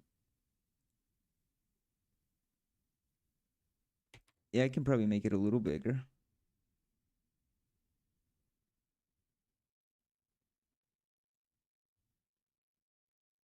Might actually look a little better if I compress it. Yeah, if I move the top.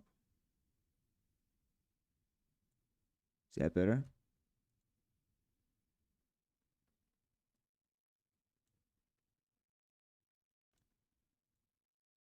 Better? Yeah.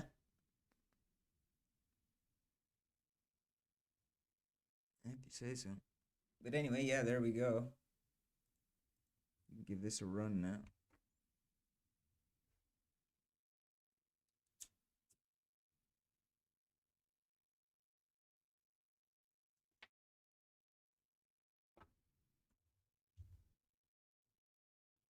Yeah, I gotta fix that again, that click through wall.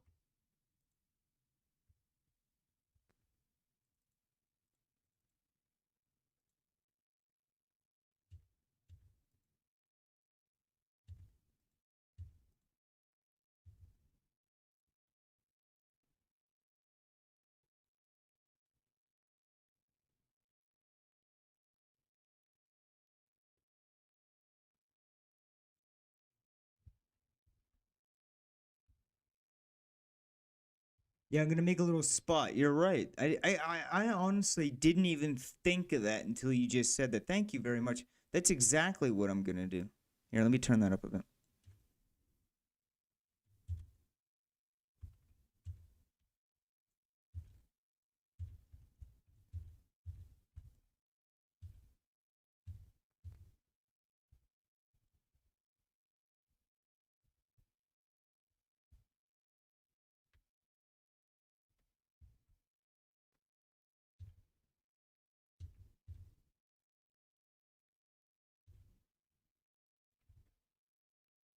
That's so cool, man.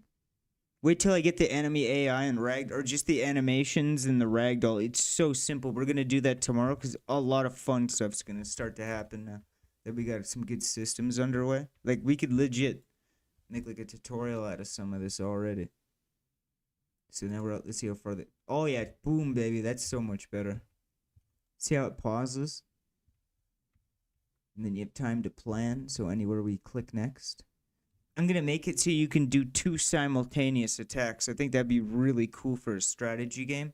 So if you click and then right click and then hold right click on another one, you can launch like a secondary. So you could probably like do a leap slam from one and then do like a spin slam to another. I think that'd be really neat. We can make it happen. Let's make it happen. You want to bet? Watch this. Watch me. Anyway, let's play. Boom, come on, get some. Think of all your companions, running around, shooting spells. And there'll be loot on the ground. I should make it. You're right. Also, good call, dude. That's two things now. I actually just wrote down. So he's right. If I click to drag, I should be able to walk. Like drag walk him, kind of like Path of Exile. I don't know if that takes away from his CRPG though. I guess you're right. Yeah, and we'll add like a castle wall up here. I gotta figure all that out. So I can do the base level, but it's like figuring out the top. It's actually more complicated. Because like there can be levels. So technically it is a full house. You just have like a sheet of glass of inoculation over.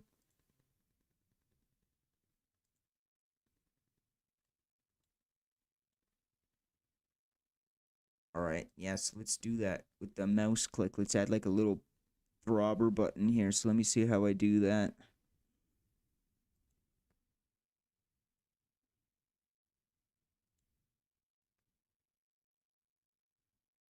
I can. So like if I went new.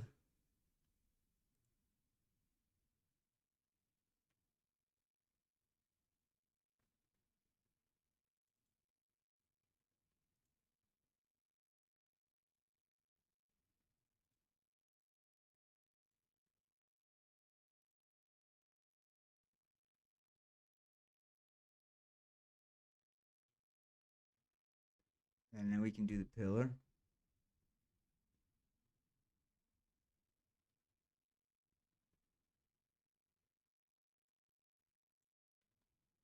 The UV's so messed up. I should have used ZBrush for it, but yeah, it's gonna load because we put it on like a really high texture map. It's gonna look pretty good.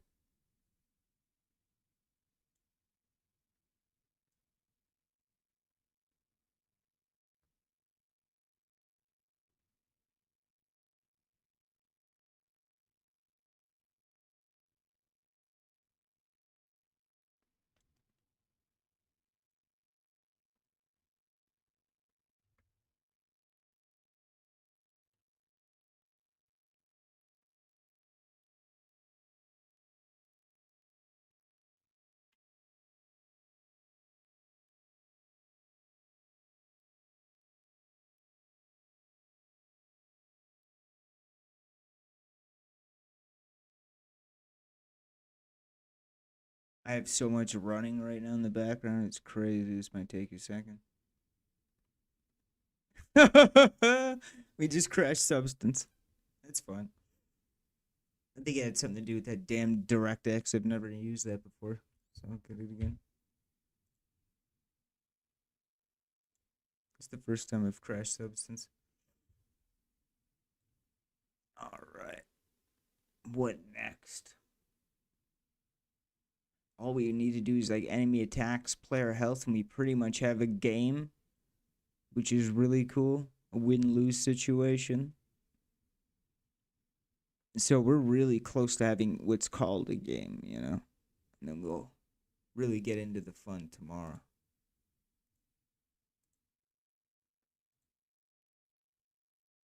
Yeah, let's change that back down now. It might be, but I make DirectX normal maps all the time, so I don't understand. Maybe it is because we were doing 4K.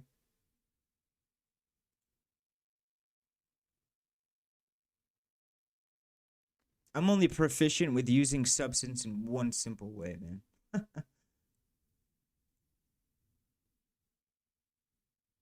There's so much you can do in this software. It's almost unbelievable. Yeah, I don't like that seam. So I just kind of just blend it in. Yeah, they're really nice. This is what I mean. Substance is awesome here, and this is what we're gonna do next. Here's that damn fort wall. It'll work this time. So now we got a fort wall, but what we're gonna do is fix the UV. So we're gonna use it on that bottom part there. Let's rotate this.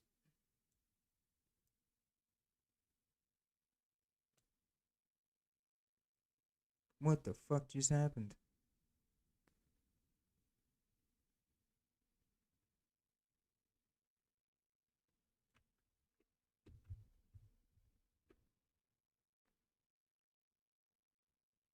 So we'll do something like that, and then what we'll do is go black mask.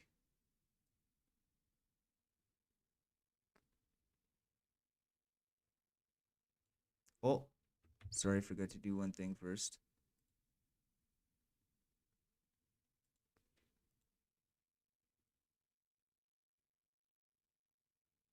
Trust me, Substance is amazing. Look how far my brush is over, and it doesn't bleed. Like, Substance is God, man.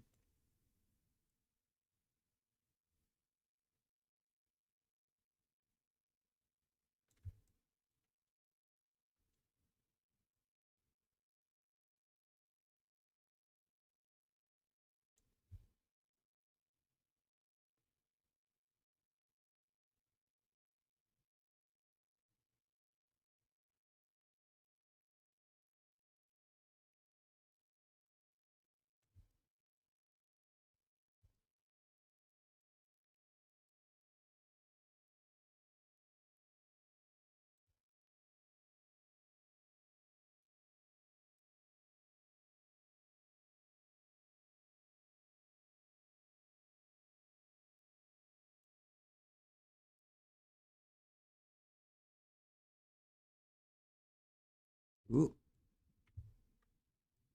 And it's like painted on the fucking wall there.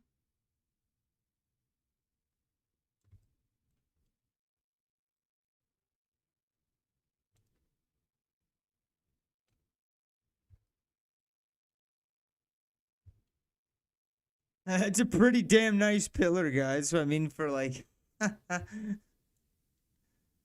just for a couple minutes, you know that if I tried doing something like that in Blender and like exported texture maps, oh my god, I'd never take me an hour and a half to do something like that, man. That was literally 3 minutes. It's a little wonky in the back. We can easily fix that though. We change the light layers in live time. Do a lot of it. Boom, baby.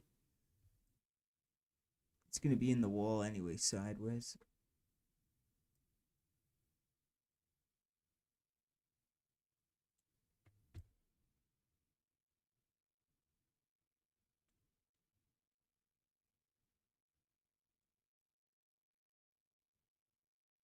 Hmm.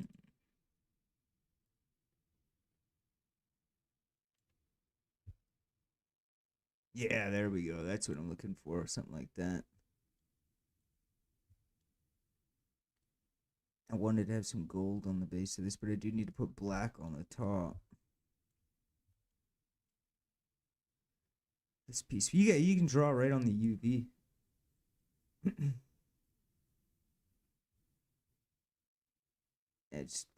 I could just add a normal layer, I guess. So what we'll go is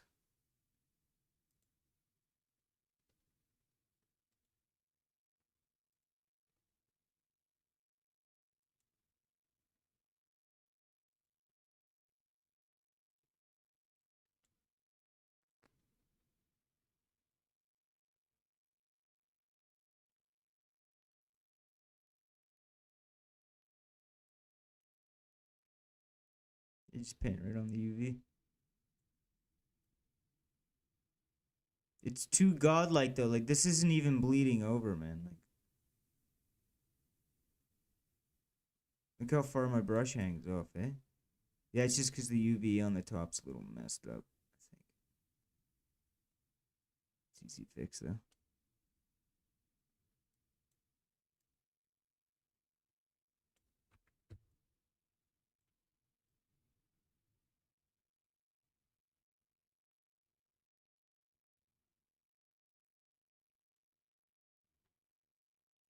I wonder why that's. Oh, I know. It's because of the fort layer, so I can go to this, and then I can go to the eraser. Erase the layer under it. Substance, baby. I love you, man. Look at that damn pillar, man. You never seen a pillar that good. Look at that damn pillar.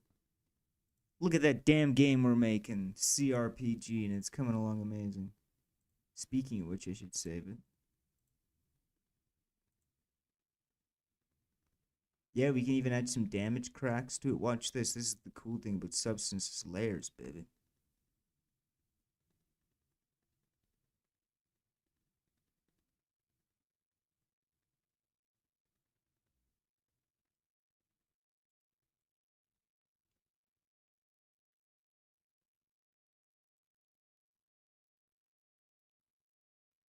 Yeah, but now we can put them under the layer.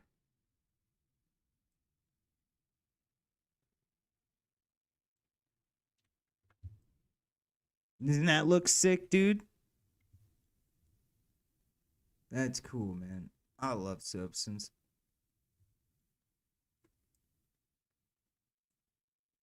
But I love it.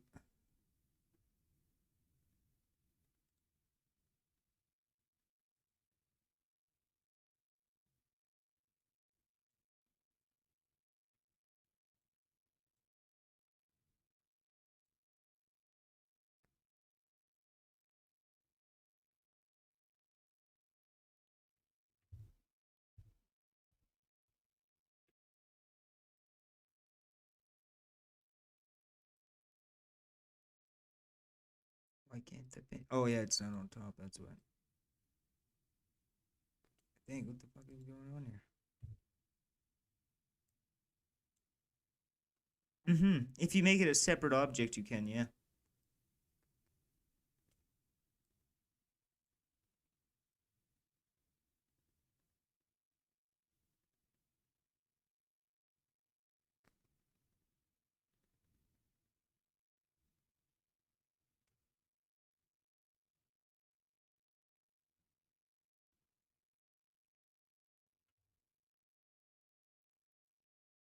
Yeah, it looks really good. From a simple pillar in Blender, dude, insane. In like a 5-minute job, insane.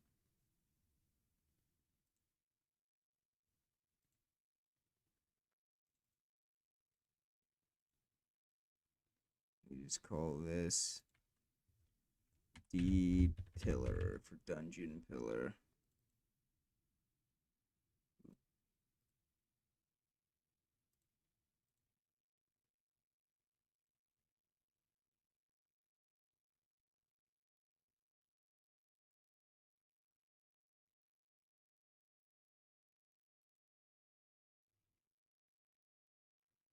Bing, bing, bing, bing, bing. Done. Easy, man. I love this. It's always like that. So simple, man. That's all we need. Done. We can get that off into Unity very simply. So let's turn off our nav mesh.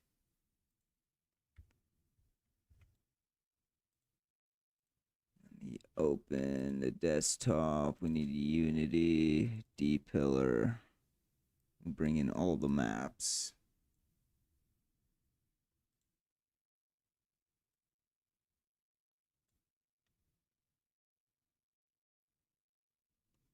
Then what we're going to do is create.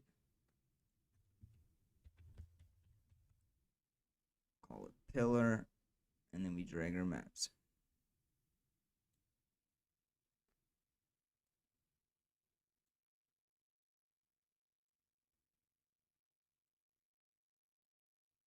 There we have it.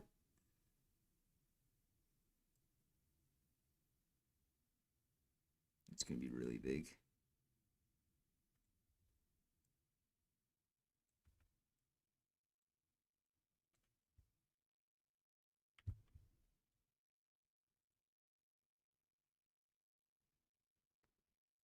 Oh, we imported a camera with it.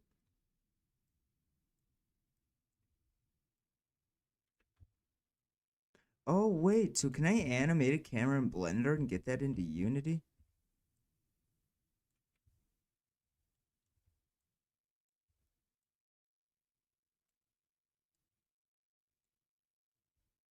There we go, baby. Our pillar. Look how good that looks.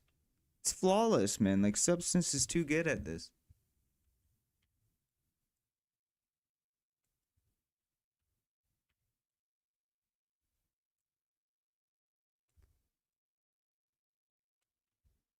Yeah, I don't know how high the ceiling should be, but because the camera's gonna look a little weird with the pillars like that. You'll see this adds us so much life.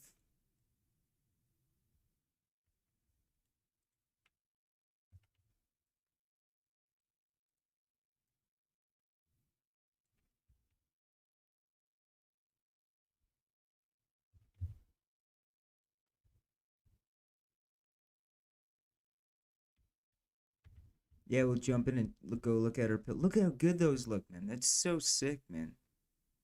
Yeah, we gotta turn on our nav mesh though.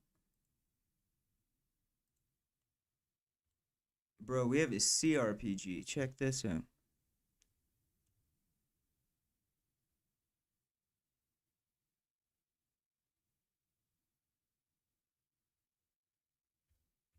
Okay, boom, boom, boom.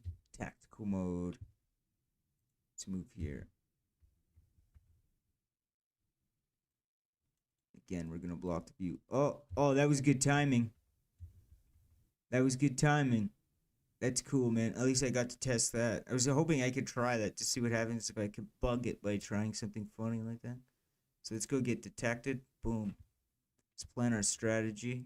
Kill this guy.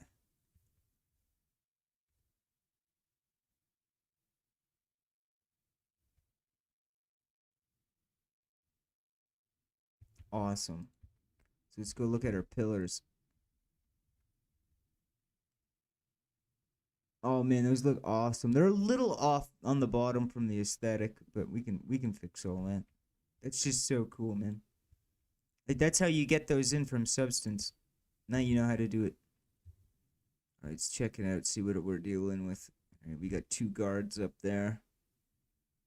I'm gonna make a sneak mode so you can do like a sneak spell past them and get in, do more damage from behind or something. It's all about numbers and stuff and making little UIs now. So now we're in pause mode. We're gonna trigger this guy and then run back. Actually, let's go there.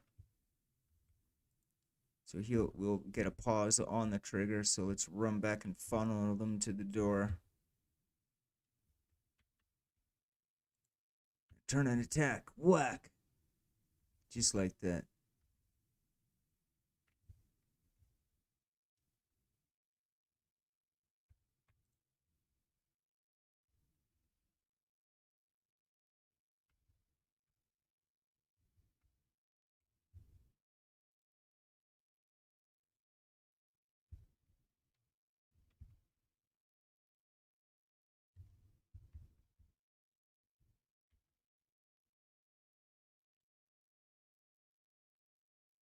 Oh man, dude, we're good at this. Yeah, I stream this pretty much every night, so we're gonna build a lot of it. No, I don't have a Kickstarter or anything like that. I'm doing this because I love the. I've always wanted to make a game. You know, it's one way. Oh yeah, I'm going all the way with it, man. Didn't do all this for nothing. And it's fun. I'm telling you, like right now, it's already kind of fun to me. I swear, if I gave you a demo of what's playable right now, you'd be like, yeah, this. I could see something come out of this. This is very promising.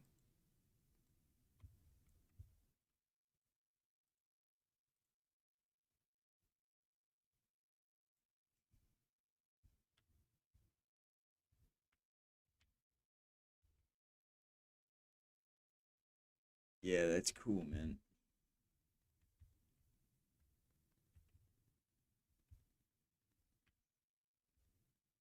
I wonder. I'm trying to think. Yeah, 'cause no, I like CRPG combat, but how can we innovate it? This is the point where we need to get that in. So what can we do to innovate this CRPG combat? Kind of like because I do like. Keep in mind we're doing like the Icewind Dale type of combat because it's a lot easier for a solo diff to do because the combat kind of just happens and it's all based on numeric values if you win or lose and chance and rolls. You know, one person can do math, so computer can do it faster. So think of it. I mean, you did all this.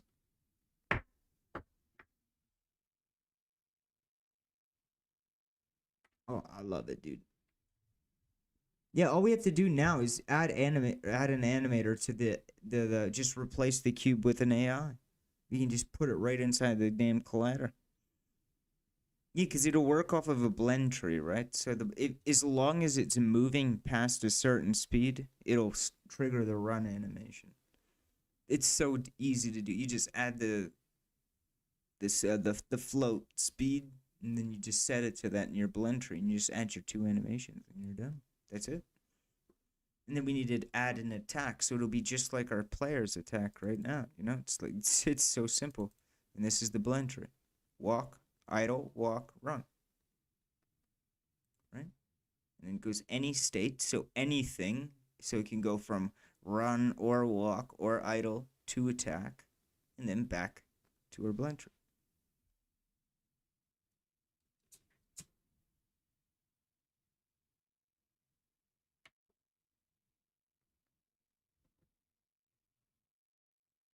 Yeah, but that's cool that we got that in there, man. I wonder though, what if we took off French antique?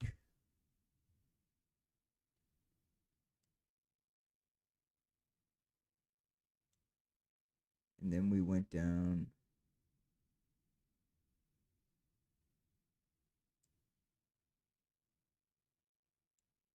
Yeah, if they're separate objects and you just bound them, like look at that. That's crazy.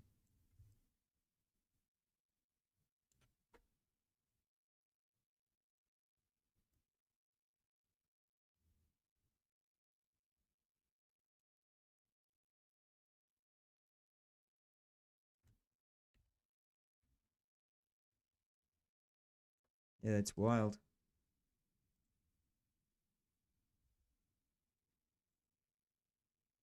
Yeah, that's what I mean. You could probably make a different. You could make a couple sets of pillars in the same set. Like, look how nice that metal is.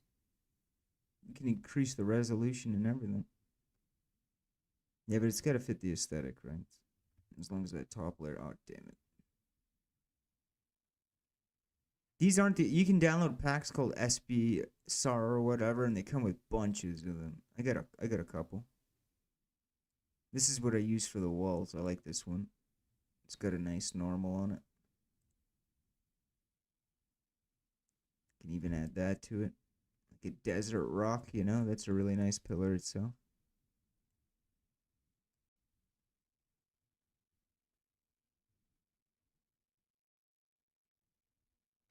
Yeah, like stretching the normal.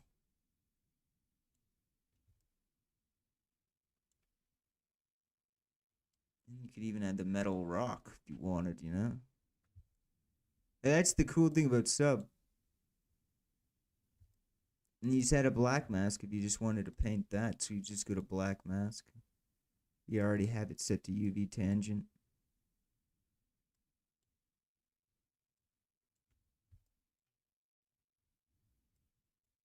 Oh, for some reason, it's not letting us paint the metal. I'm genuinely not sure.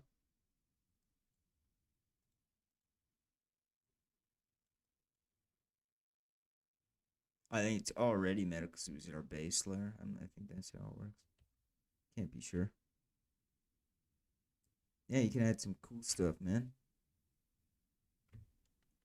You got like cool textures like that. Don't really need it though. You got smart materials. So like say we got rid of our concrete wall. We have glasses and stuff like that. Plastics. Metallics, woods. Lavas, fabrics. Alloys. Like it's just gold, that's all that is. And then you can add jade on it.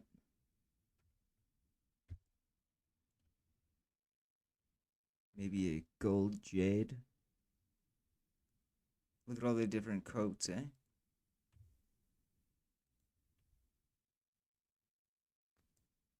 You can go like weathered plastic.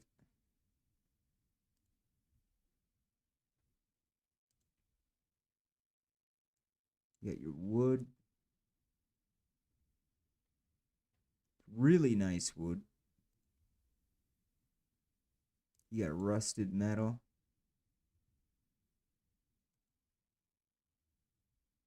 These are base layers, though. You even got alpha brushes.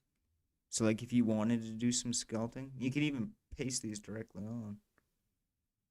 You could just drag them, something like that. Make it a normal. That way it pops out of the object. Look at that. Isn't that cool? You can do your own modeling, like, in Substance. It's weird. You can take an image and just impress it. Like, look in there. It even wraps perfectly. Things I'm not quite into yet.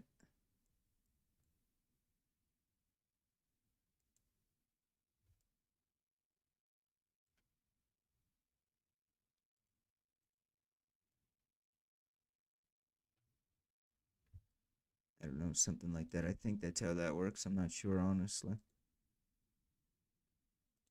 There's also textures. You know, you got these for alpha brushes. Fonts, environments. Smart masks, which are really handy. So if you wanted to mask like a certain pattern onto something, you could do that. So that's what that's for. You got filters.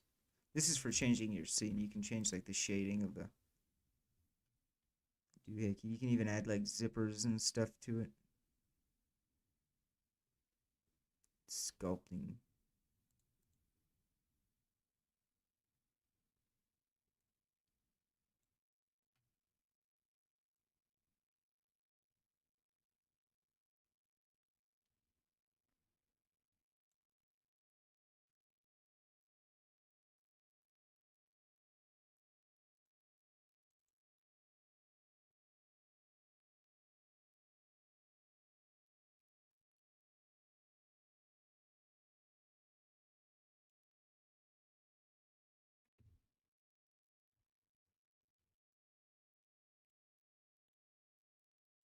I don't know what's going on.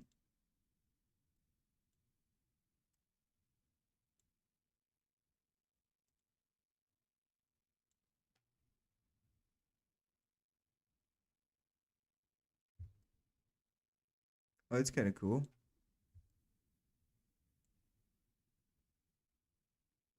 I know I'm doing this completely wrong. I'm just trying to figure it out. That's all. It keeps asking me to do it on a paintable layer. Oh, weird. Yeah, I'll have to figure that out. I remember one time I added it, and it was like really 3D. It was really neat. I think it was this arrow or something. Oh yeah, it was this arrow. I think.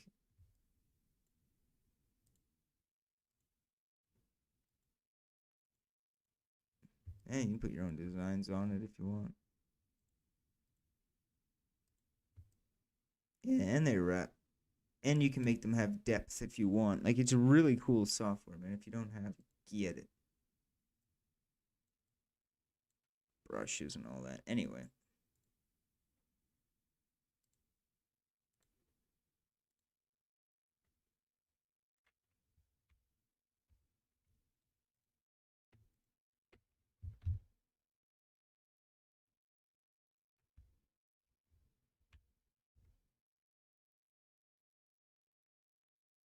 Yeah, it's temporary anyway. We're gonna make a gate in Blender with an animation and get that to open and close. Very easy. I've done it so many times, so it's not really an issue.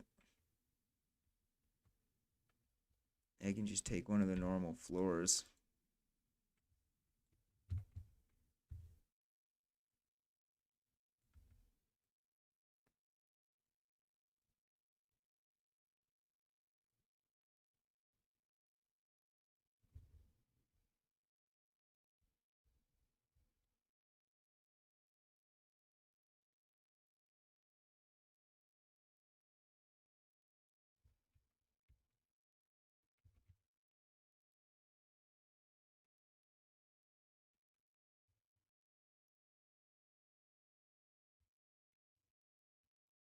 Ah, a gap. I hate gaps. I'm bad at this.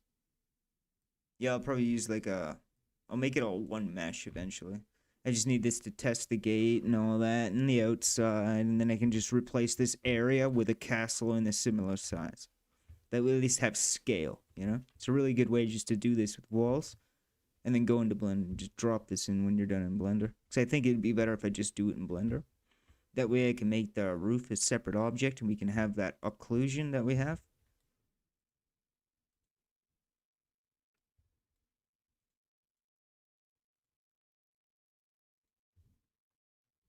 And then we'll get some skeletons in.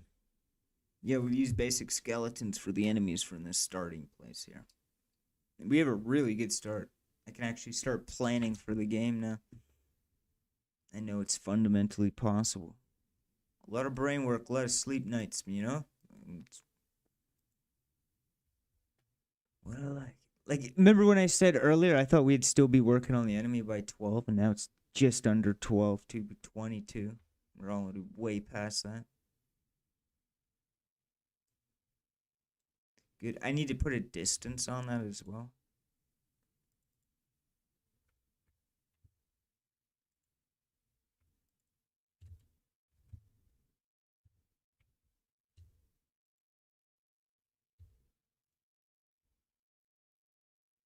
Whack.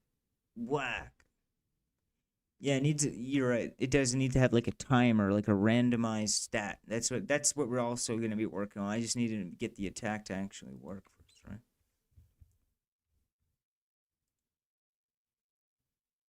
Let's just get them all to follow us. Be like companions. They don't attack us anyways. So. They might glitch us. Yeah, they are glitching us. Look at this going on. Ah.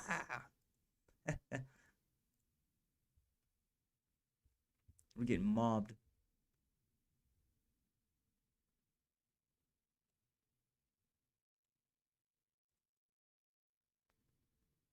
That's funny, man. Yeah.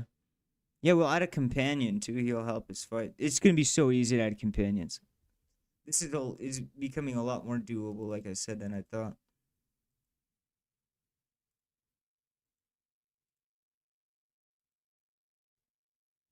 Oh, that looks so good, dude. Just needs stuff in it, you know, like cobwebs and the lighting's really nice. It's got like this Path of Exile vibe to it.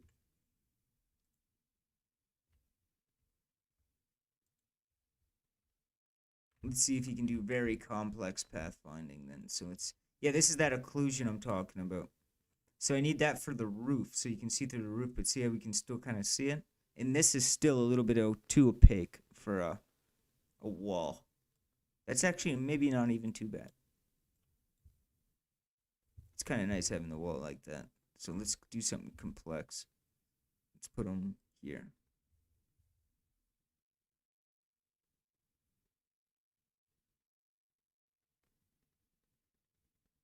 Yeah, he was trying to cut that corner.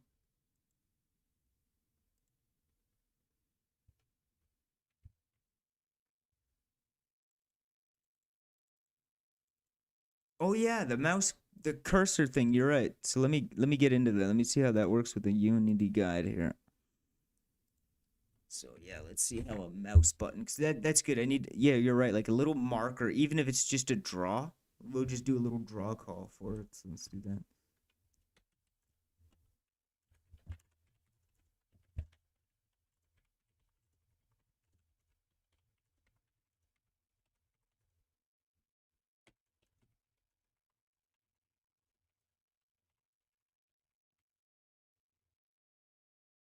Yeah, it'd just be like super simple. I'm just reading on it now. What? Trust me, man. Unity guide is everything. You'll eventually start getting the hang of it. It's such a headache at first. Because you think like people are just gonna answer you with the solution to the problem, but that's the fun part. It's figuring that out.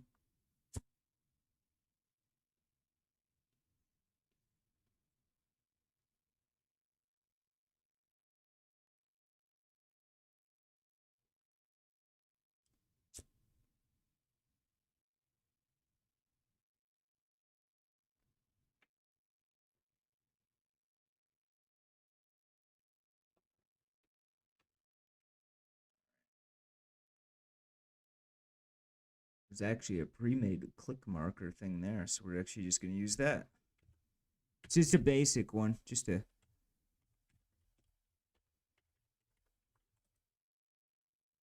And then I'll add a circle around the player. I'll use a draw for that. That I'll probably have to sit here and write up though. So where's my click marker script?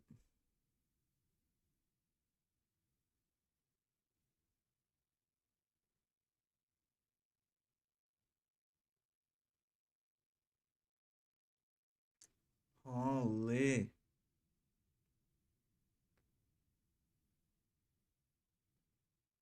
Probably saving.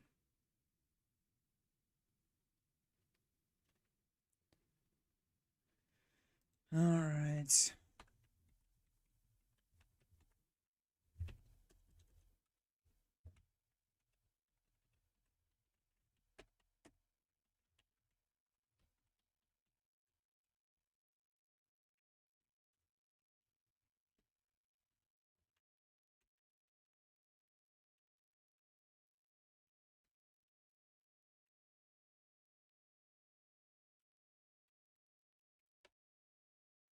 Yeah. Here, let me see what.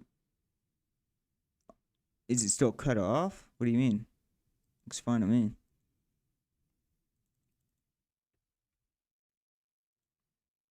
Yeah, it's short and simple. Looks like it. I just gotta call into the player script thing. So hopefully that works. Should just be like a little basic click marker. Yeah, it's just on a guide thing. Let's just use that. So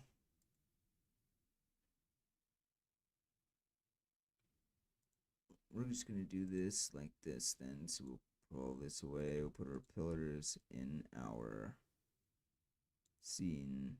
Close the lights. We'll call this markers. Click marker, and we will make it green.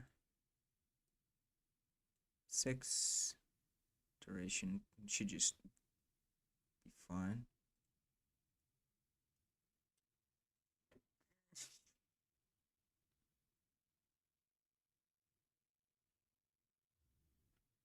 And now we should be able to tell where we're going when we click. No. I think I forgot to attach the camera to it. That might be the problem.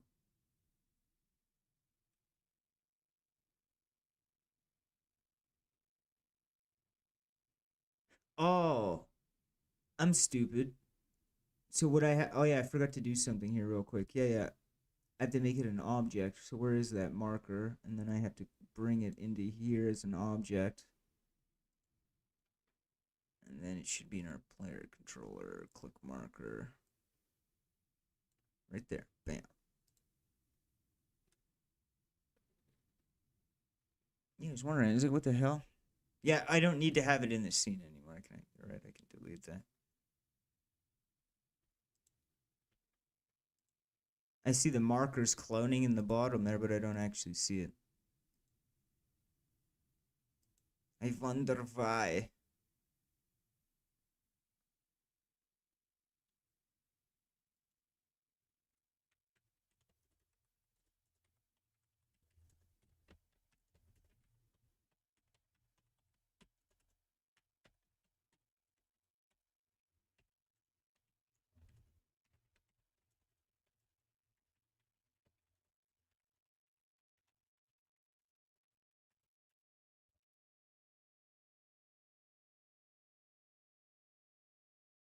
It might actually be easier just to do a circle instead of like a floating cursor.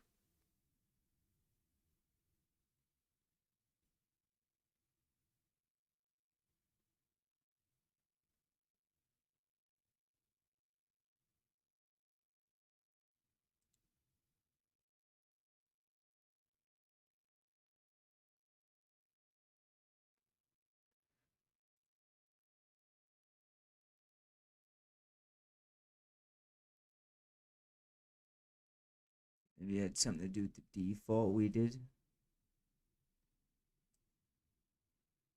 So let's just bring in a new one. We'll delete the old one. And then we go to our player. We add our click marker.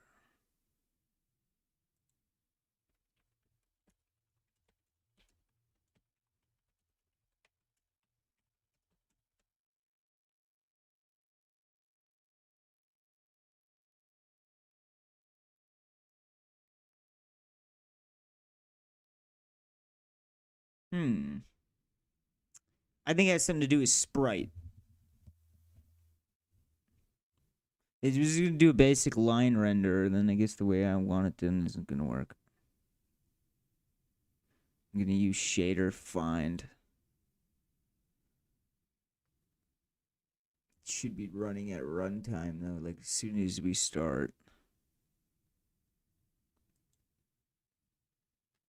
It's that stupid click marker thing.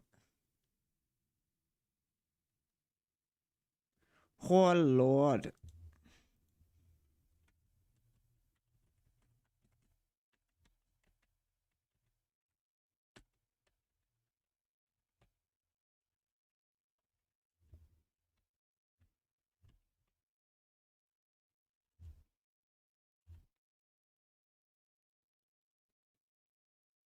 Pages.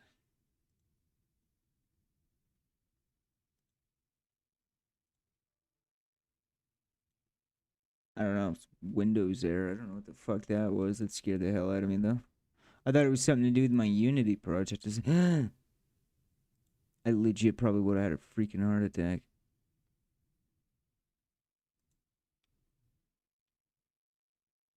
Alright.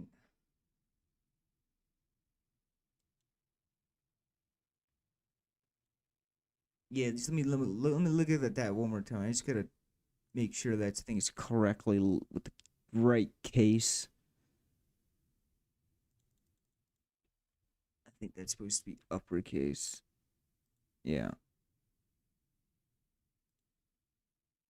It should be in the right position now. I think it was just off position.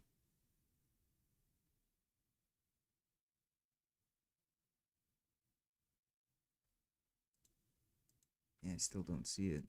I see it creating it, but there's no actual thing, so I have an idea. We just make one. Oh, I saw something over there, which is really weird.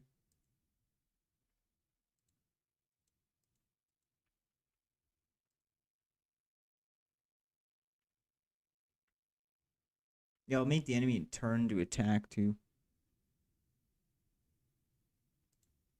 So let's see. Let's try this then. Let's just go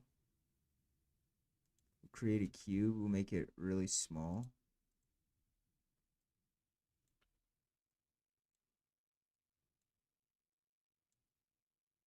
I don't know. We'll just do that. And then bring R into here. And then we'll delete that. Then we're going to delete marker.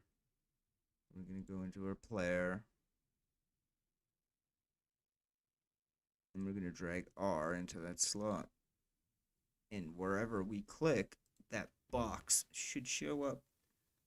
I think it has something to do with me rendering something differently here. Someone says something to do with universal pipeline. Oh, there it is. Yeah, yeah. So the click marker does work. That's nice. Kind of disappears a little early, though.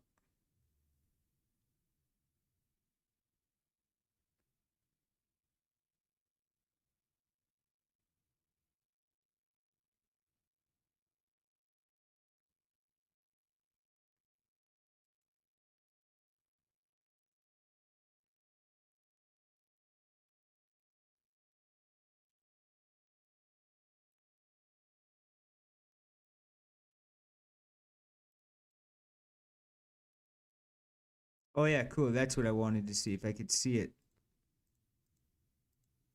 See, now I can see where my position is while it's paused, which is kind of what I was hoping. He'll go there. Perfect. I want it to be a double action, though, when you'd be able to click once and then in pause mode and then click again, and it kind of like chains together. So you can do like two strike and go strike one guy and then go strike another guy instantly. So let's try that. So that worked really well. Let's save it.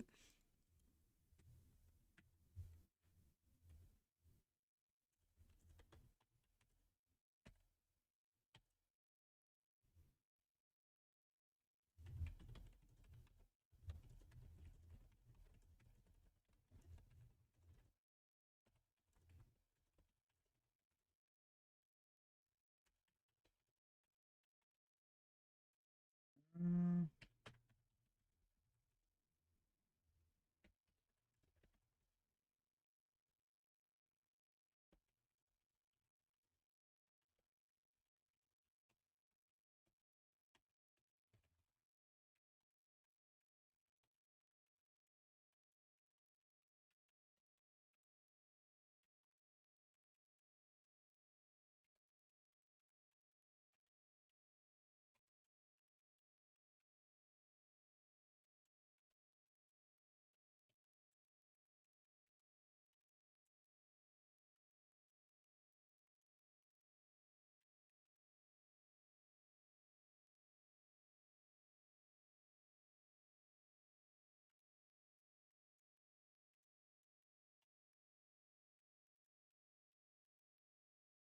Yeah, this might work. This is going to be cool.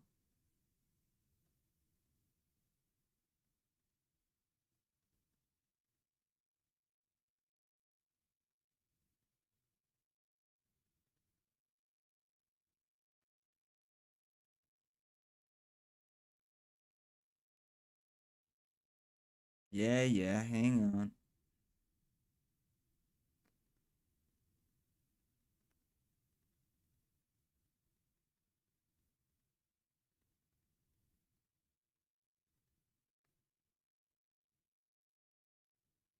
Yeah, but I think we have to update the game manager, so it shouldn't be too.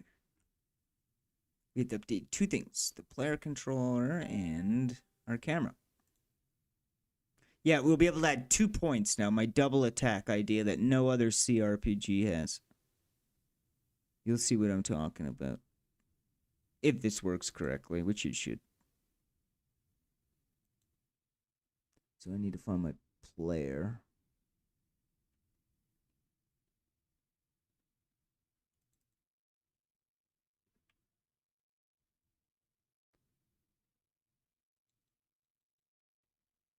Yeah, cursor says that shit checks out, so we're gonna try it. So I'm gonna put that there. I don't know. I cannot get Unity to read cursor as the default, like at all. It is an absolute freaking nightmare, dude. Yeah, it's probably gonna give us an error, but I just gotta get the CRPG camera one.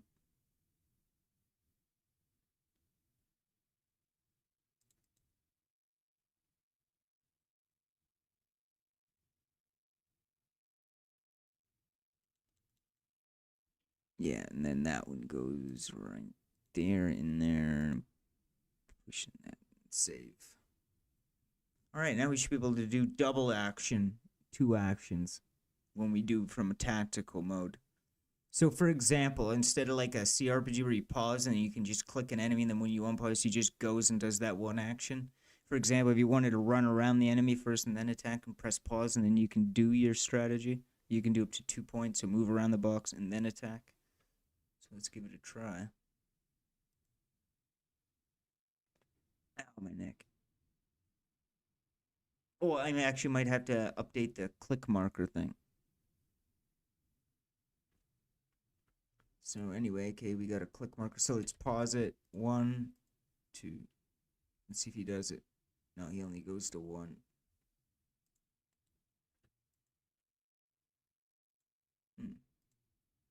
What did I do wrong?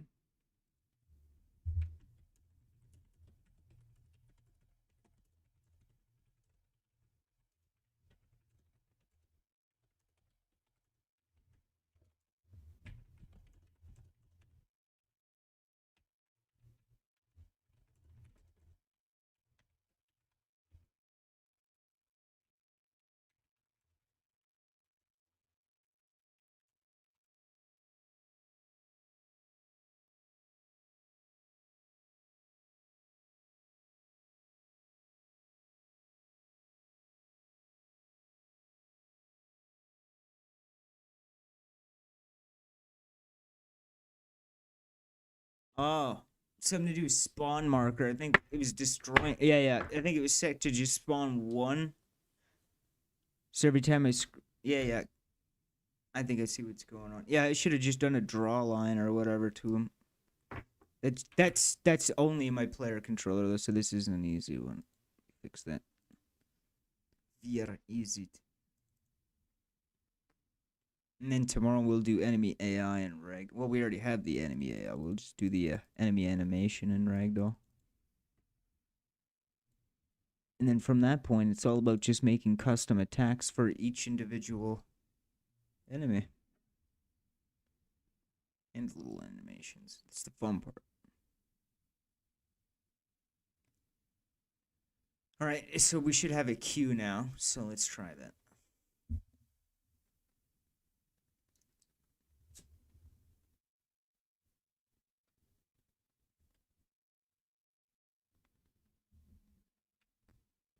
So let's go into pause mode. 1, 2. There we go. Yeah, but he only goes to the second one. But it does show 2 markers, right? So for example, if I wanted to take down this enemy. So go to that one. And say we want to move this box here. And say that box was guarding the enemy, right? We want to take him down. What I could do is say, instead of just attacking and he goes whatever which way, I could choose. So I could click here and then say attack the enemy. And then he'll go to 0.1, then 0.2. But at the moment, he's only going to 0.1.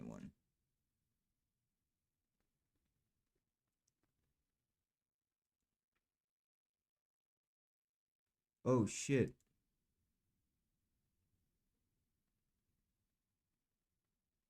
Oh, it's probably from Substance. Oh, no, it's a Unity error. Oh, no. That's bad, dude. A good thing we saved it like 10 seconds before that happened. Holy shit. Yeah, I think it's time to pack it in for the night anyway, but thank you all for tuning in. Have yourselves a good evening.